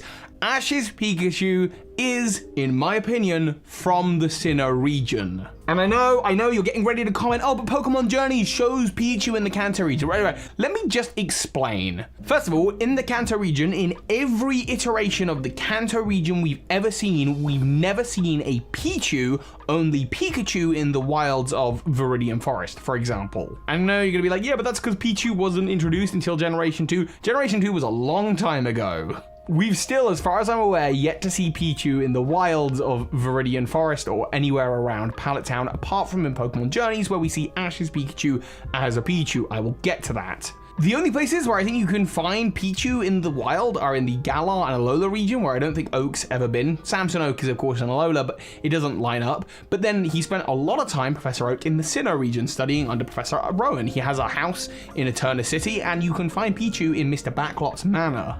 in that manor house, in that garden, you can find loads of baby Pokemon, because baby Pokemon don't tend to survive very well in the wild, but we know Ash's Pikachu was a Pichu. We see it in Pokemon Journeys. But I suspect that that Pichu was brought over by Oak to the Kanto region for the Pokemon Journeys appearance. Not only because in the animated series, Ash's Pikachu doesn't recognize the wild Viridian Forest Pikachu, which you'd think if that was his family, maybe he'd recognize them, but actually in the Pokemon Journeys anime episode, the episode that I think actually reinforces this theory, Ash's Pichu, before it's Ash's Pichu, this Pichu is seen entirely on its own. The whole plot of the episode is that Pichu doesn't seem to have a family here. Here in this big garden that seems to be filled with Pokemon from all across the Kanto region, you realize this isn't the forest, and this isn't a forest that's surrounding Pallet Town. This is probably Oak's ranch, where trainers send him Pokemon from all over, and all of these Pokemon are hanging out in family groups. All of them apart from Pichu. This Pichu is out of place. There's no herd of Pikachu that it's come from. It doesn't know that there's any Pikachu up in Viridian Forest, because this Pichu is entirely on its own, because it's not from here. It's not from the Kanto region. It's from the only place where you can find wild Pichu that Professor Oak spent an extended amount of time in, and that is the Sinnoh region, specifically from Mr. Backlot's mansion. And from there, it was transported over to the Kanto region, where then it evolved into a Pikachu, and eventually Ash took ownership of it. And if you want a final bit of confirmation on this, the final bit of evidence that ties this all together, Ash's Pikachu, as well as the other starters that Oak gives out, their Pokeballs have seals on them. Seals like we see in the Sinnoh region. But that's just another short little theory. And those are just 10 Sinnoh theories that I love, but there are plenty more. I can easily think of another 10 that maybe I'll cover during Sinnoh Week, which is coming up. Brilliant Diamond and Shining Pearl are coming out, and I am so excited to share that journey with you. The day that the games come out, I will be live here on YouTube just doing a run through. I kind of have a bit of a surprise for it. Of course, if you leave a comment on this video, you're in with a chance of winning a copy of Legends Arceus. There are going to be a lot of new videos coming out. I am really excited for the next couple of weeks, so join me, because yeah, between now and then Brilliant Diamond Shining Pearl and then Legends Arceus is only 2 months after that. Yeah, the next couple of months are going to be wild, because you got Brilliant Diamond Shining Pearl, then Legends Arceus. And if you are still watching me and listening to me blabber on, I just wanted to give a special shout out to you, my kind of secret audience. Thank you for supporting as much as you do. You really are an absolute hero. Today's video, I'm going to be going through 10 more Sinnoh theories, because last week when I did 10 Sinnoh theories, there are just so many small theories about the Sinnoh region that I've been building up over the last 6 years. Before we jump into that though, don't forget to take the like button to the daycare center and leave it there. And when you say, don't worry, I'll be back, instead take your angriest Tyranitar, put that in the daycare center with it, and then leave it there forever. And of course, don't forget, because Brilliant Diamond Shining Pearl are in the title of this video, you are in with a chance of winning a copy of Legends Arceus if you leave a comment on the video as well. I'll be picking the winners when the game comes out. Right, here we go, 10 more very small Sinnoh theories. Let's do this.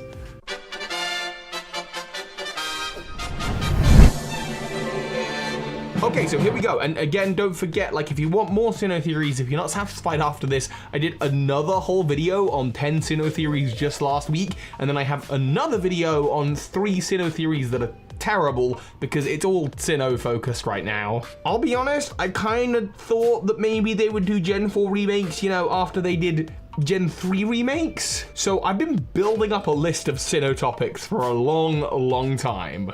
Oh, maybe nearly time to start a Google Doc for Unova so that I'm ready for 6 years' time. Right, let's start with an oldie but a goodie. Number 1, Professor Sycamore is not only from the Sinnoh region, but is the parent of the player character that you play as in Brilliant Diamond Shining Pearl. Sorry, hang on, what? Yeah, Professor Sycamore, the one with the fantastic hair, almost as good as mine. Well, Professor Sycamore studies Mega Evolution, and he studied under the main researcher for regular Pokemon evolution, which is Professor Rowan, who was inspired by Charles Darwin, the father of modern evolution as we understand it. So, naturally, it would make sense for Professor Sycamore to study under Professor Rowan, and actually that is in the lore. Professor Sycamore wasn't originally from the Kalos region. In fact, he got the train there, and you can find his letter from when he first arrived in the Kalos region at an abandoned train station. So we know that Professor Sycamore was an aide to Professor Rowan, and actually in Professor Rowan's lab, there is one of his aides is the father character of the player character of the Sinnoh games. And specifically, what do we see when we look to Dawn and Lucas,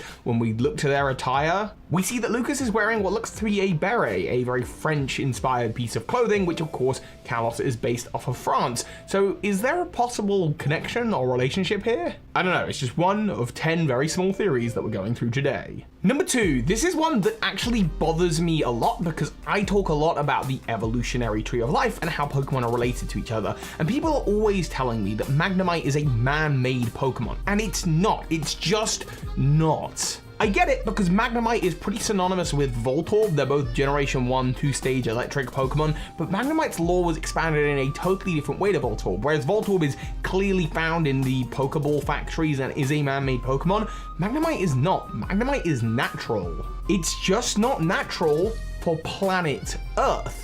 Magnemite is an alien Pokemon, and we learn this when we start looking at the Pokédex entries of Magnezone that said when it started showing up, people started mistaking it for a UFO. Now, that on its own isn't enough. But you'll notice that the Magnemite line and the Beldum line look like they would be very closely related. When we look to these evolution lines, we see 2 3-stage evolution Pokemon, in which the first stage is a metal body with a single eye. By the way, the Beldum Shiny looks a lot like the silver of the Magnemite line. Then the evolution path is kind of the combination of more of the pre-evolution, so Beldum's coming together to make Metang and Metagross, and Magnemite's coming together to make Magneton. And both of these Pokemon have a very intentional relationship with electromagnetism, being a lot of what they eat and what they're fueled by and how they float. And Beldum is found from meteorites that fall from space in the Alola region. It's found on the top of the mountain where, like, you can also find what's it called? Minior. You can find Minior and other space Pokemon on that same mountaintop because it's descending from space. Steven Stone is absolutely obsessed with meteorites that fall from space, and he is the only trainer in the whole Hoenn region who even has a Metagross. And in the Alola region, we even see, if you go to the power plant, you can even see Magnezone in the night sky flying around being drawn there because the Pokemon is an alien. And if you need any more proof of this fact, you can see Magnemite in the Ancient War 3,000 years ago with AZ. So between that and Magnezone, it is proof that Magnezone is an alien Pokemon, not a man-made Pokemon. Oh, I get very passionate about this. And speaking of aliens, let's move on to number 3. Number 3, we're gonna talk about Porygon Z or Porygon Z, whatever you prefer. The Porygon line is absolutely fascinating. Obviously, it's kind of a quirk of technology in Generation 1 being made with the latest technologies according to its Pokédex entries in Pokemon Fire Red. And of course, it is a Pokemon designed to survey and explore cyberspace. However, throughout the history of the Pokemon world, and I'm having trouble kind of placing this, but I feel like Porygon has had a bit of a connection with just regular space. Maybe it's because it can survive in space, because it is a artificial being, I don't know. But what we do know is that when it evolved into Porygon 2, according to Porygon 2's Pokédex entries, it was designed to explore deep space. But then in Generation 4, we get this corruption, Porygon Z. A project that was, according to its Pokédex entries, originally designed to explore alternate dimensions, but something went wrong. Something went wrong in the programming or the coding. And Generation 4 is an interesting time to get this evolution because it is the generation that introduced us to the topic of other dimensions, time and space. Diamond and Pearl. And specifically in Pokemon Platinum version, you could find the dubious disc in the Team Galactic headquarters. So is it possible that Porygon Z was an original project by Team Galactic to explore alternate dimensions to help root out Pokemon like Giratina? Again, it's a normal type, so that would be good, I guess, against Giratina because it can attack with elemental attacks, but then be neutral against or resist the ghost moves. It is possible, especially because all of the scientists that work in the Team Galactic headquarters in Diamond and Pearl all use Kadabra, a Pokemon that is commonly associated with Saffron City where Silphco is, and Silphco was the company that designed the original Porygon. So maybe some defectors from there. An alternative, though, is that it wasn't actually Team Galactic that developed this Pokemon and that maybe it was the Aether Foundation, because the dubious disc can also be found in the Aether Paradise in Sun and Moon, and I'm pretty sure like Gladion also has a Porygon Z, and again, a Pokemon designed to explore alternate dimensions. The Ultra Beasts are from alternate dimensions, so that would also make sense. So I don't really mind who you pick here, Aether Foundation or Team Galactic. I think both make sense. Number 4, this is a theory by Derek Triforce, and it's a really good one, and it's just why aren't there any Mamoswine in the Johto region? Because Piloswine and Swinub were introduced in the Johto region, but you can't find Mamoswine there. But Mamoswine is part of the Sinnoh Pokedex, so how come? What happened? Well, according to Pokedex entries, the numbers started thinning out when the Ice Age ended, and we know that there was an Ice Age, or there was a lot more snow and ice in the Sinnoh region relatively recently, because the Hisui region wasn't that many hundreds of years ago, if that even, and it was covered in a lot more snow than it is nowadays, and that snow has receded up to Snow Point, which means perhaps the snow stretched all the way down to Johto and even the icy path. There is the only place that you can find Swinub, but it seems like as the temperatures rose and the snow started disappearing, the Swinub found it hard to get to their full evolution Mamoswine, and the group of Mamoswine that had the ancient power move that it needs to evolve, again, an ancient power by the way, it's no longer really around because that group of Mamoswine died out. And I'm pretty sure the only way to teach ancient power to a Swinub is through an egg move, so it was unable to breed with anything that had ancient power and it could no longer access that evolution. I remember that the theory used to go that then what happened is that the Swinub and Piloswine had to get used to living in a non-icy climate, and so that's how they diverged and became the Pokemon Phanpy and Donphan, but I don't even think the original author of this theory even agrees with that anymore. I might be wrong, because while at first you look at Mamoswine and you look at Donphan and you go, oh, Mamoswine is a mammoth, Donphan is an elephant, they're closely related. Mamoswine technically isn't a mammoth. It's more likely to be related to Pokemon like Grumpig and Emboar because it is a swine. Mamo is just describing mammoth as in the size. It is a mammoth swine, a mammoth pig. So you'd actually assume it's probably closely related to pig Pokemon, although the pig in its because there are pygmy elephants, small elephants, which Phanpy is, so maybe they are closely related. Maybe it's more related to elephants. I would love to hear what you have to think about that in the comment section down below. Number 5, another Pokemon relationship that I kind of thought about a little bit last year and I made a video on, and that was that Dusknoir, how does it connect on an evolutionary tree of life? Ghosts in general are hard to place because people think that they are dead Pokemon, but they're not really dead. They are the ghost type, which is a type of living creature, and ghost in the Pokemon world, more so than death, tends to actually refer to otherworldly, in the fantasy science fiction-y otherworldly ghosts and ghouls kind of way. It's not necessarily specific to death because Pokemon can die and then they're just dead. They don't necessarily become ghost Pokemon. Anyway, the point of this is that many ghost Pokemon come from other dimensions, and we see this in Haunter's Pokedex entry that talks about how it's coming through from another dimension, even though it's made up of gaseous stuff, and Gengar has Pokedex entries talking about how it used to be human. Giratina is like the original ghost Pokemon from the Distortion world, another dimension, and we see in the animated series portals to the ghost dimension. Well, here I had a thought.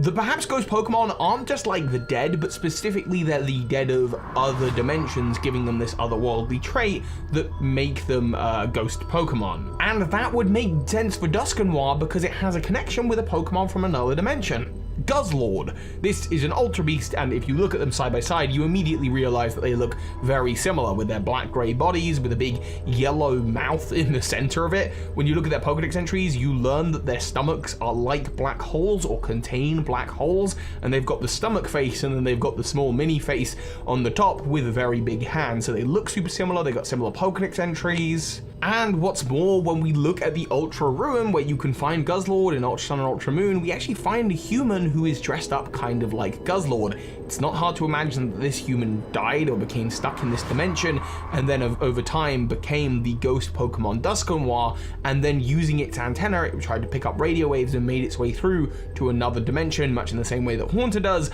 and thus it is now a Pokemon. Dusknoir, the ghost type, the otherworldly type.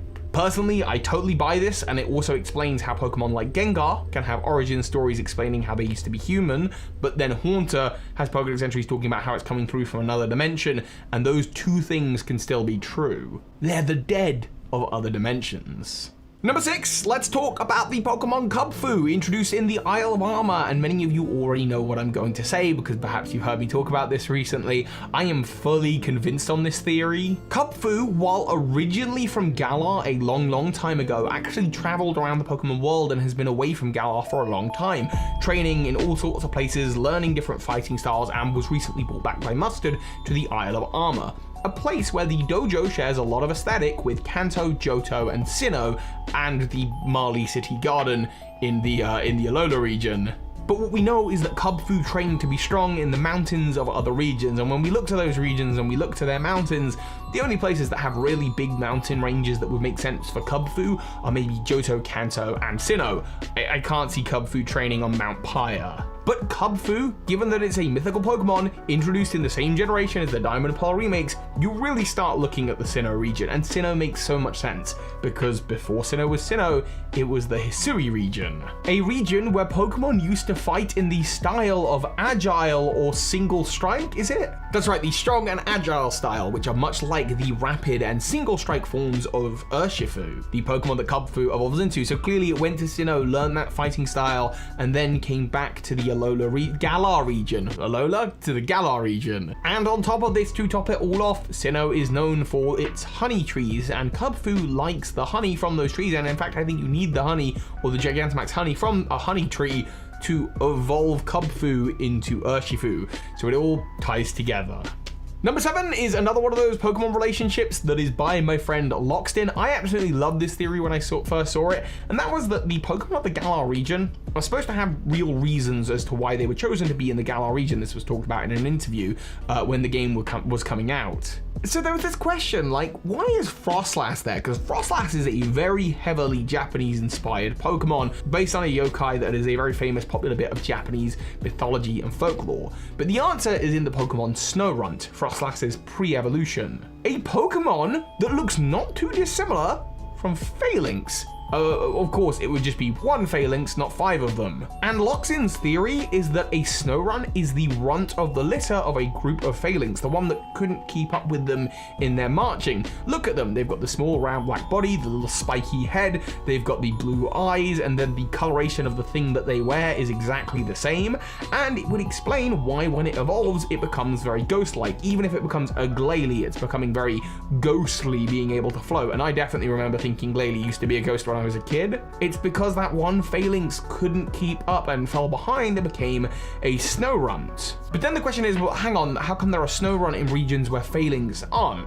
And the answer to that is very simple. Phalanx not only marches a long way to come back to the Galar region, leaving behind loads of Snorunt everywhere, but also a Phalanx is only as strong as the entire formation, and the moment one falls behind, it's going to weaken the formation, causing all of them to fall behind, and suddenly you just have all of the Phalanx formations break down and become Snowrunts, groups of Snowrunts, which perhaps the reason that they become Snowrunts specifically is because the snow is the hardest place that they have to travel through. They really struggle in that environment, so the entire formation breaks down, and then it just becomes a herd of Snowrunt. Now, just quickly before I move on to number 8, I wanted to say a thank you to those of you watching. I've started addressing the people that watched this far into a video about Pokemon theories as my secret audience. That is you, those of you who are watching. Thank you for the support, it really means a lot. That's it, just a little thank you. You're wonderful. Let's move on to number 8. In my last 10 Sinnoh theories video, I talked about how there are so many theories about how Fione happens, and how when you breed a Manaphy with a Ditto, it becomes a Ditto. It becomes a Fione instead of another Manaphy, and like, why does that happen? I had a theory in that video, but I have a totally different theory in this video, and that is all to do with the way that Ditto breeds. Ditto cannot breed with Pokemon that don't have an egg group. Those are either baby Pokemon or legendary Pokemon, generally speaking. And Ditto is a Pokemon that copies information. That's what it does. It duplicates information. So the idea is it can't reproduce with a Pokemon that is like a baby Pokemon because that Pokemon does not have the genetic information to be able to breed itself. The DNA, the genetics, they're just not mature enough for a baby Pokemon. So that makes sense. And then for legendary Pokemon, the idea is they are legendary and their DNA, their genetic structure is super complicated. So Ditto struggles to be able to like, I mean, obviously we know Ditto can transform into legendary Pokemon, but it struggles to copy that information and then be able to like turn it into an egg, because that's how Pokemon reproduce. They don't do it the conventional way that you might be thinking about. They do it by copying information and then creating a magical egg, these cradles that contain Pokemon, but it's just too complicated for Ditto. But Manaphy is a mythical Pokemon that is just simple enough that Ditto can give it a go. But it is still a mythical Pokemon, and so the result that you get is like a Manaphy, but just not close enough. And that's what Fione is, and that's how you explain why Manaphy breeds and produces Fione with Ditto instead of more Manaphy. Because it is, at the end of the day, a mythical Pokemon, just perhaps the most simple, genetically speaking. And that actually does sort of hold up with what we know from Manaphy's Pokedex entries. Because according to its Pokedex entries, Manaphy's body is up to 80% water, which means Ditto has a lot less work than it would have with, say, a Dialga or a Palkia. But here it still struggles because it's a mythical Pokemon, thus producing Fione. Number 9, I've been trying to weave this into a theory. This is less of a theory and more of an observation, I'll be honest. But the legendary Pokemon of the Sinnoh region, Mesprit, Uxie, and Azelf are the lake spirits. And they travel around the Sinnoh region, but they are responsible for bringing willpower, emotion, and knowledge to the Sinnoh region, in theory. I am wondering what their role is going to be like in Legends Arceus. Anyway, they are of course catchable in other games, like in Omega Ruby Alpha Sapphire. They're catchable via way of a Hooper portal. In Ultra Sun Ultra Moon, you go through Ultra Wormholes to catch them into other dimensions. And then, of course, in the Crown Tundra, they appear in the big underground network that is the Max Raid layer, possibly traveling from all across the Pokemon world. And this idea of traveling through tunnels to get to other places in the Pokemon world lines up with the Unova region, because in Black and White 2, they appear in a nameless cavern, and this cavern looks a lot like the lake caverns that you see in the Sinnoh region, and it is said that this cavern connects to the Sinnoh region directly. At first I just assumed this was like a metaphorical tunnel, like, oh yeah, it connects to the Sinnoh region, but it doesn't really. It's just like, they're just saying that, it's just a little bit of lore, a little bit of flavor, but maybe it really does. Anyway, this lake trio then dissipate across the Unova region, and they all go to very specific locations that I now understand why they go there. Mesprit, the leader of the trio, appears at the Celestial Tower, and that makes sense because Mesprit is the emotions Pokemon. It's tied to human emotions, and the Celestial Tower is a grave site where emotions would be very, very strong. Uxie appears just outside the museum in Narcine City, I always get the name of this wrong, but appears just outside the library, and that makes sense because Uxie is the knowledge Pokemon, and a library is a place where you would obtain a lot of knowledge. And meanwhile, Azelf appears very randomly, it seems, on Route 23 of the Unova region, until you realize that Azelf is the willpower Pokemon, and Route 23 is just in front of the Pokemon League in the Elite Four. It would take a lot of willpower to get through Victory Road and get to the Elite Four, and so that's why the Pokemon appear where they do in the Unova region. And finally, we have number 10, Regigigas. There are many theories about Regigigas. I actually did one about a year ago now, which is this big live action spectacle. I'll leave a link to that in the description because I really love this video, but I don't want to cover that theory because it's quite long and quite complicated. However, earlier this year, I did do a theory about the fact that Regigigas probably fought with Heatran in the ancient past, and that's how Heatran is a legendary Pokemon, because there is a legend about it. See, we know that according to its Pokedex entries, Regigigas can move continents, but we've never actually seen that in action, have we? Well, it's possible this ties into an anime-only storyline where they talk about the fact that there used to be a volcano around Snowpoint City that, when it erupted, threatened the whole of Snowpoint City until Regigigas saved the city. Is it possible that Regigigas saved the city by moving the continent that had the volcano on, the island that is the battle resort in Generation 4? That island has a volcano, Stark Mountain, where you find the Pokemon Heatran. Heatran and Regigigas are next to each other in the Pokedex. They're also two legendary Pokemon that I found to be relatively paired together in like promotional events and that kind of thing. And so I do wonder, is there a history there? Is there an ancient legend in which Heatran's volcanic eruption threatened the Sinnoh region? Of course, we've seen the Hisui region map, and we do know during that time that the Stark Mountain volcano is still off of the mainland, so maybe it's not that. We also know there's an area called the volcanic, the Obsidian Fieldlands, and obsidian is a rock made as a result of volcanic activity, so perhaps Perhaps I'm totally wrong on this and Heatran has a different history with the region, but if this ever got confirmed and that there was some kind of ancient war between Regigigas and Heatran, I wouldn't be surprised. And there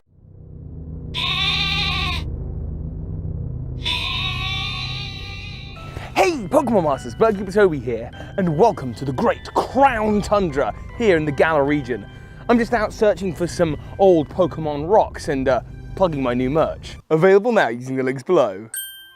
The secrets of the Pokemon Earth are fascinating, but some are better left are not dug up.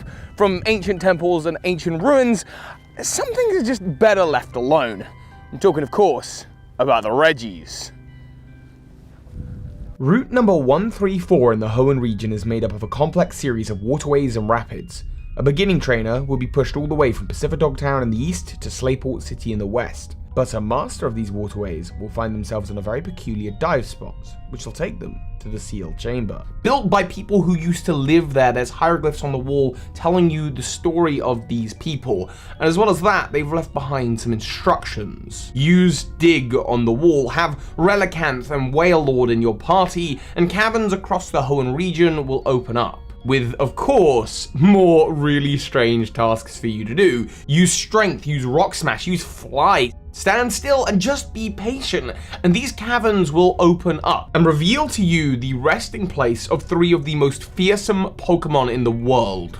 I'm talking about Regice, the iceberg Pokemon that has a body that emits a mist of less than -300 degrees Fahrenheit. Registeel, which is really strange for an ancient Pokemon because the technology that seems to make it would appear to be futuristic. And Regirock, made of different stones from across the world, it hasn't eroded over the eons. These Pokemon are like immortal beings, but what are they doing locked up here? And what about the two new Regis that have been discovered? Pokemon Masters, this place is fantastic. There's all sorts of traces of ancient Pokemon in here. Here in the Galar region, there are two newly discovered kinds of Regis, Regieleki and Regidrago. Combine those with the aforementioned Ice, Rock, and Steel, and we have 5. But those 5 are merely pawns. They are the keys that lock away the king, and Regigigas is sitting on his throne. Regigigas is the creator of the Regis, and according to its Pokedex entries, it is an enduring legend that says that it moved continents with ropes. On top of that, it is known for being the creator of Regice, Regirock, and Registeel. A creator Pokemon to be sure, but also possibly a destroyer. Moving continents is incredibly destructive. And it is perhaps for this very reason that it was sealed away, not just under the seafloor cavern, not just in the Hoenn region, but instead, it was locked away, sealed in Snow Point Temple, which is the northmost point of the Sinnoh region, miles away from the warm waters of Hoenn. There, locked away, alone, away from the other Regis, it seems to have reduced in power. In Pokemon Platinum, when you encounter it, it is only level 1, suggesting that its power has diminished and been reduced across the eons, which was maybe the point. Additionally, the Snow Point Temple is an incredibly isolated place. The whole of Snow Point City seems to have been built around it. Why else would there be a town all the way up in this big icy tundra? But it seems to be the case that whoever locked away Regigigas wanted to be certain that the only people that would ever unlock it and reveal its location would be trainers who are worthy and strong enough to tame it.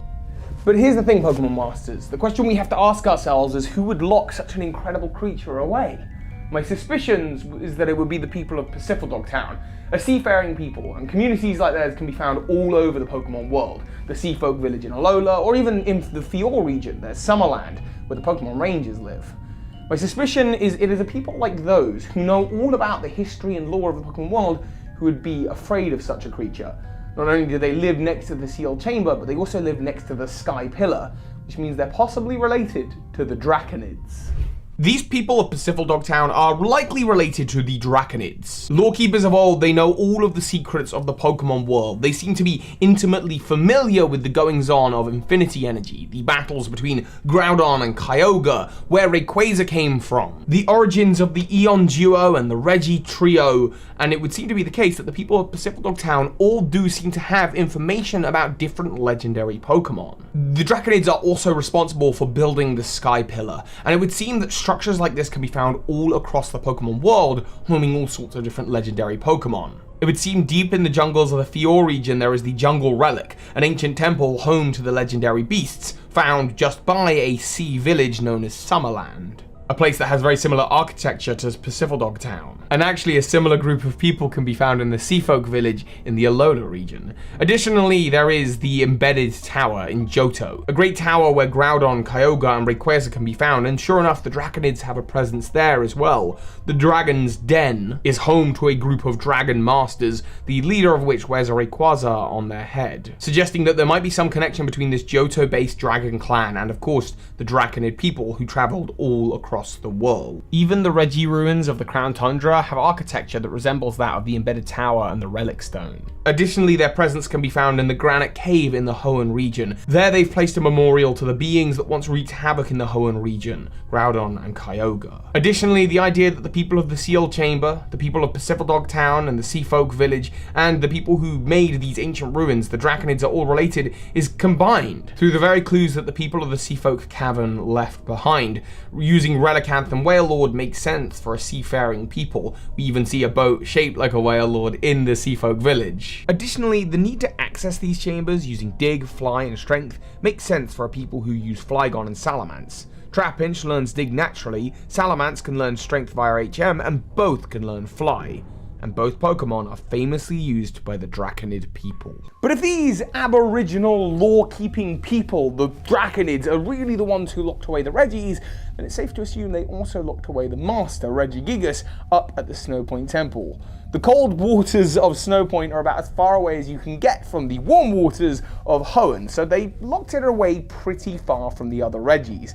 And in order to get to the Snowpoint Temple, there's only two ways. Either you go by sea because you're a people familiar with the sea, or you travel through Mount Cornet, which is a place that has a lot of magic and mystery of its own. Below it lie the iceberg ruins of Regice, above it the Spear Pillar where legendary Pokemon are said to be summoned, and through it a dense field of electromagnetism capable of powering up a particular Pokemon that is sort of like a Regi in and of itself, or rather an anti-Regi. But you know what?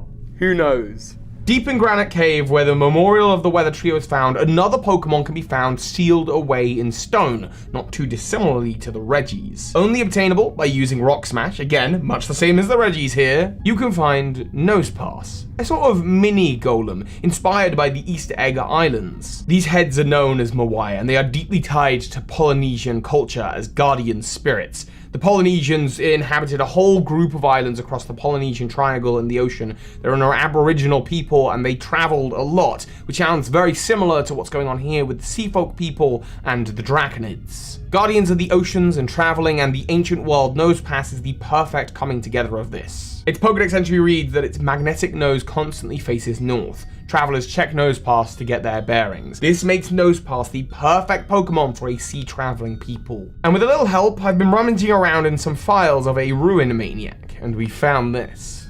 Nosepass is a Pokemon that appears to have deep ties to Infinity Energy. In Hoenn, it is found at Granite Cave, where Champion Steven was searching for information about the Mega Evolution and Primal Reversion phenomenon. Maybe the answers that Steven was looking for were left in the cave engraved by the Draconists, a group of people who are also masters of this kind of energy. Traveling around the world, they would have lots of uses for Nosepass. This Pokemon could guide them as they traveled by sea to places like Akala Island, using its magnetic nose as reference, and sea travel is ingrained to Nosepass's design.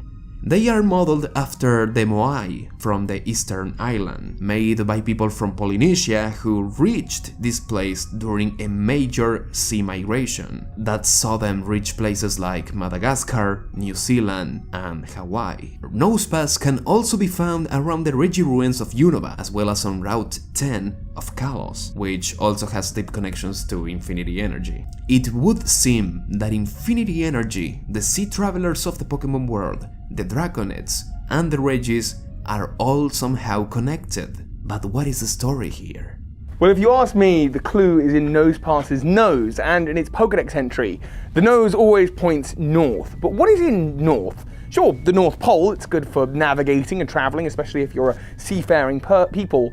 But also in the north of the Pokemon world is the Sinnoh region. We know already that it's north of Johto, Kanto, and Sinnoh, and at the northmost point Snowpoint Temple. So Nosepass could be used as a way of finding the temple and being aware of where the danger is. And given that it's locked away behind Rock Smash, like many of the temples are locked away behind HM moves, are we suggesting here that Nosepass is created? And if so, is that what it's for? When we look to the other golems of the Pokemon world, and no, I don't mean Golem here, we see Claydol, Golurk, and Stonjourner. Both Claydol and Golurk are brought to life by a special kind of energy, and Stonjourner's origins seem to be a complete mystery as well. Though deeply connected to runic monoliths in the Galar region, they were likely made by people, again, and brought to life through special manipulation of energy. And while not all rock Pokemon are formed this way, Nosepass, based on its facial structure and the magnetic qualities, are very clearly carved and shaped. They would seem to have been created. In this respect, Nosepass would seem to be a guardian of this tribe that was perhaps using Infinity Energy, which is an energy that the Draconids were very familiar with, to bring Pokemon to life. But not only that, it ties in with the Regis, being found in many of the areas and caves where you can find Regis across the Pokemon world. Even in Pokemon Generations, we see Probopass outside Snowpoint Temple, aiming to stop intruders from coming in. Its Pokedex entry claims that it exudes strong magnetism from all over its body. It controls 3 small units called Mini Noses. Mini Nose Nodes. That seems very similar to Regigigas and its 3 initial children. Probopass is the ancient Regi, with its 3 noses being its 3 mini Regis. Given that and its connection to Snowpoint Temple here in Pokemon Generations, it might be safe to assume that these Pokemon are somehow related. It would seem to be the case that inspired by the creation of Regigigas, Nosepass and Probopass are there to act as guardians to trainers who would seek it out or try to stop its reawakening. Isn't it amazing? The idea of an ancient civilization saving the future of the world by locking away Regigigas behind HM walls and ancient caverns and leaving Nosepass as protectors. Except there's no Nosepass in the Galar region, there's certainly none here in the Crown Tundra, and if there's no Nosepass to protect the Regi temples, then surely the Regis are closer to waking up. And I think I know what's happening here.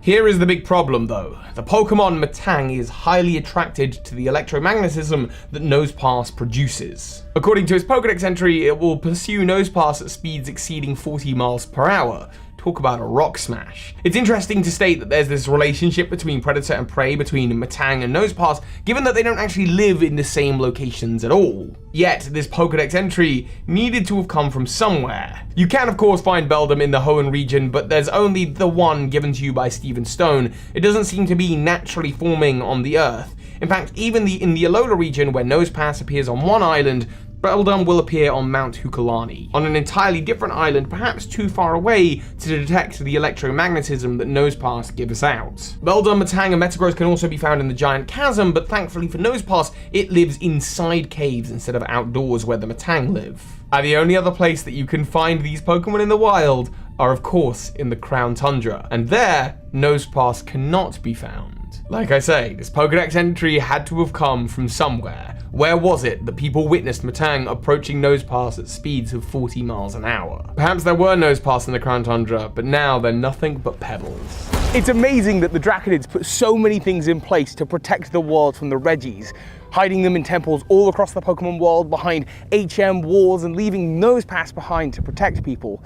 But Nosepass is gone here in the Galar region, which means the Regi temples are unprotected, and they might be about to wake up. So hi, Pokemon Masters.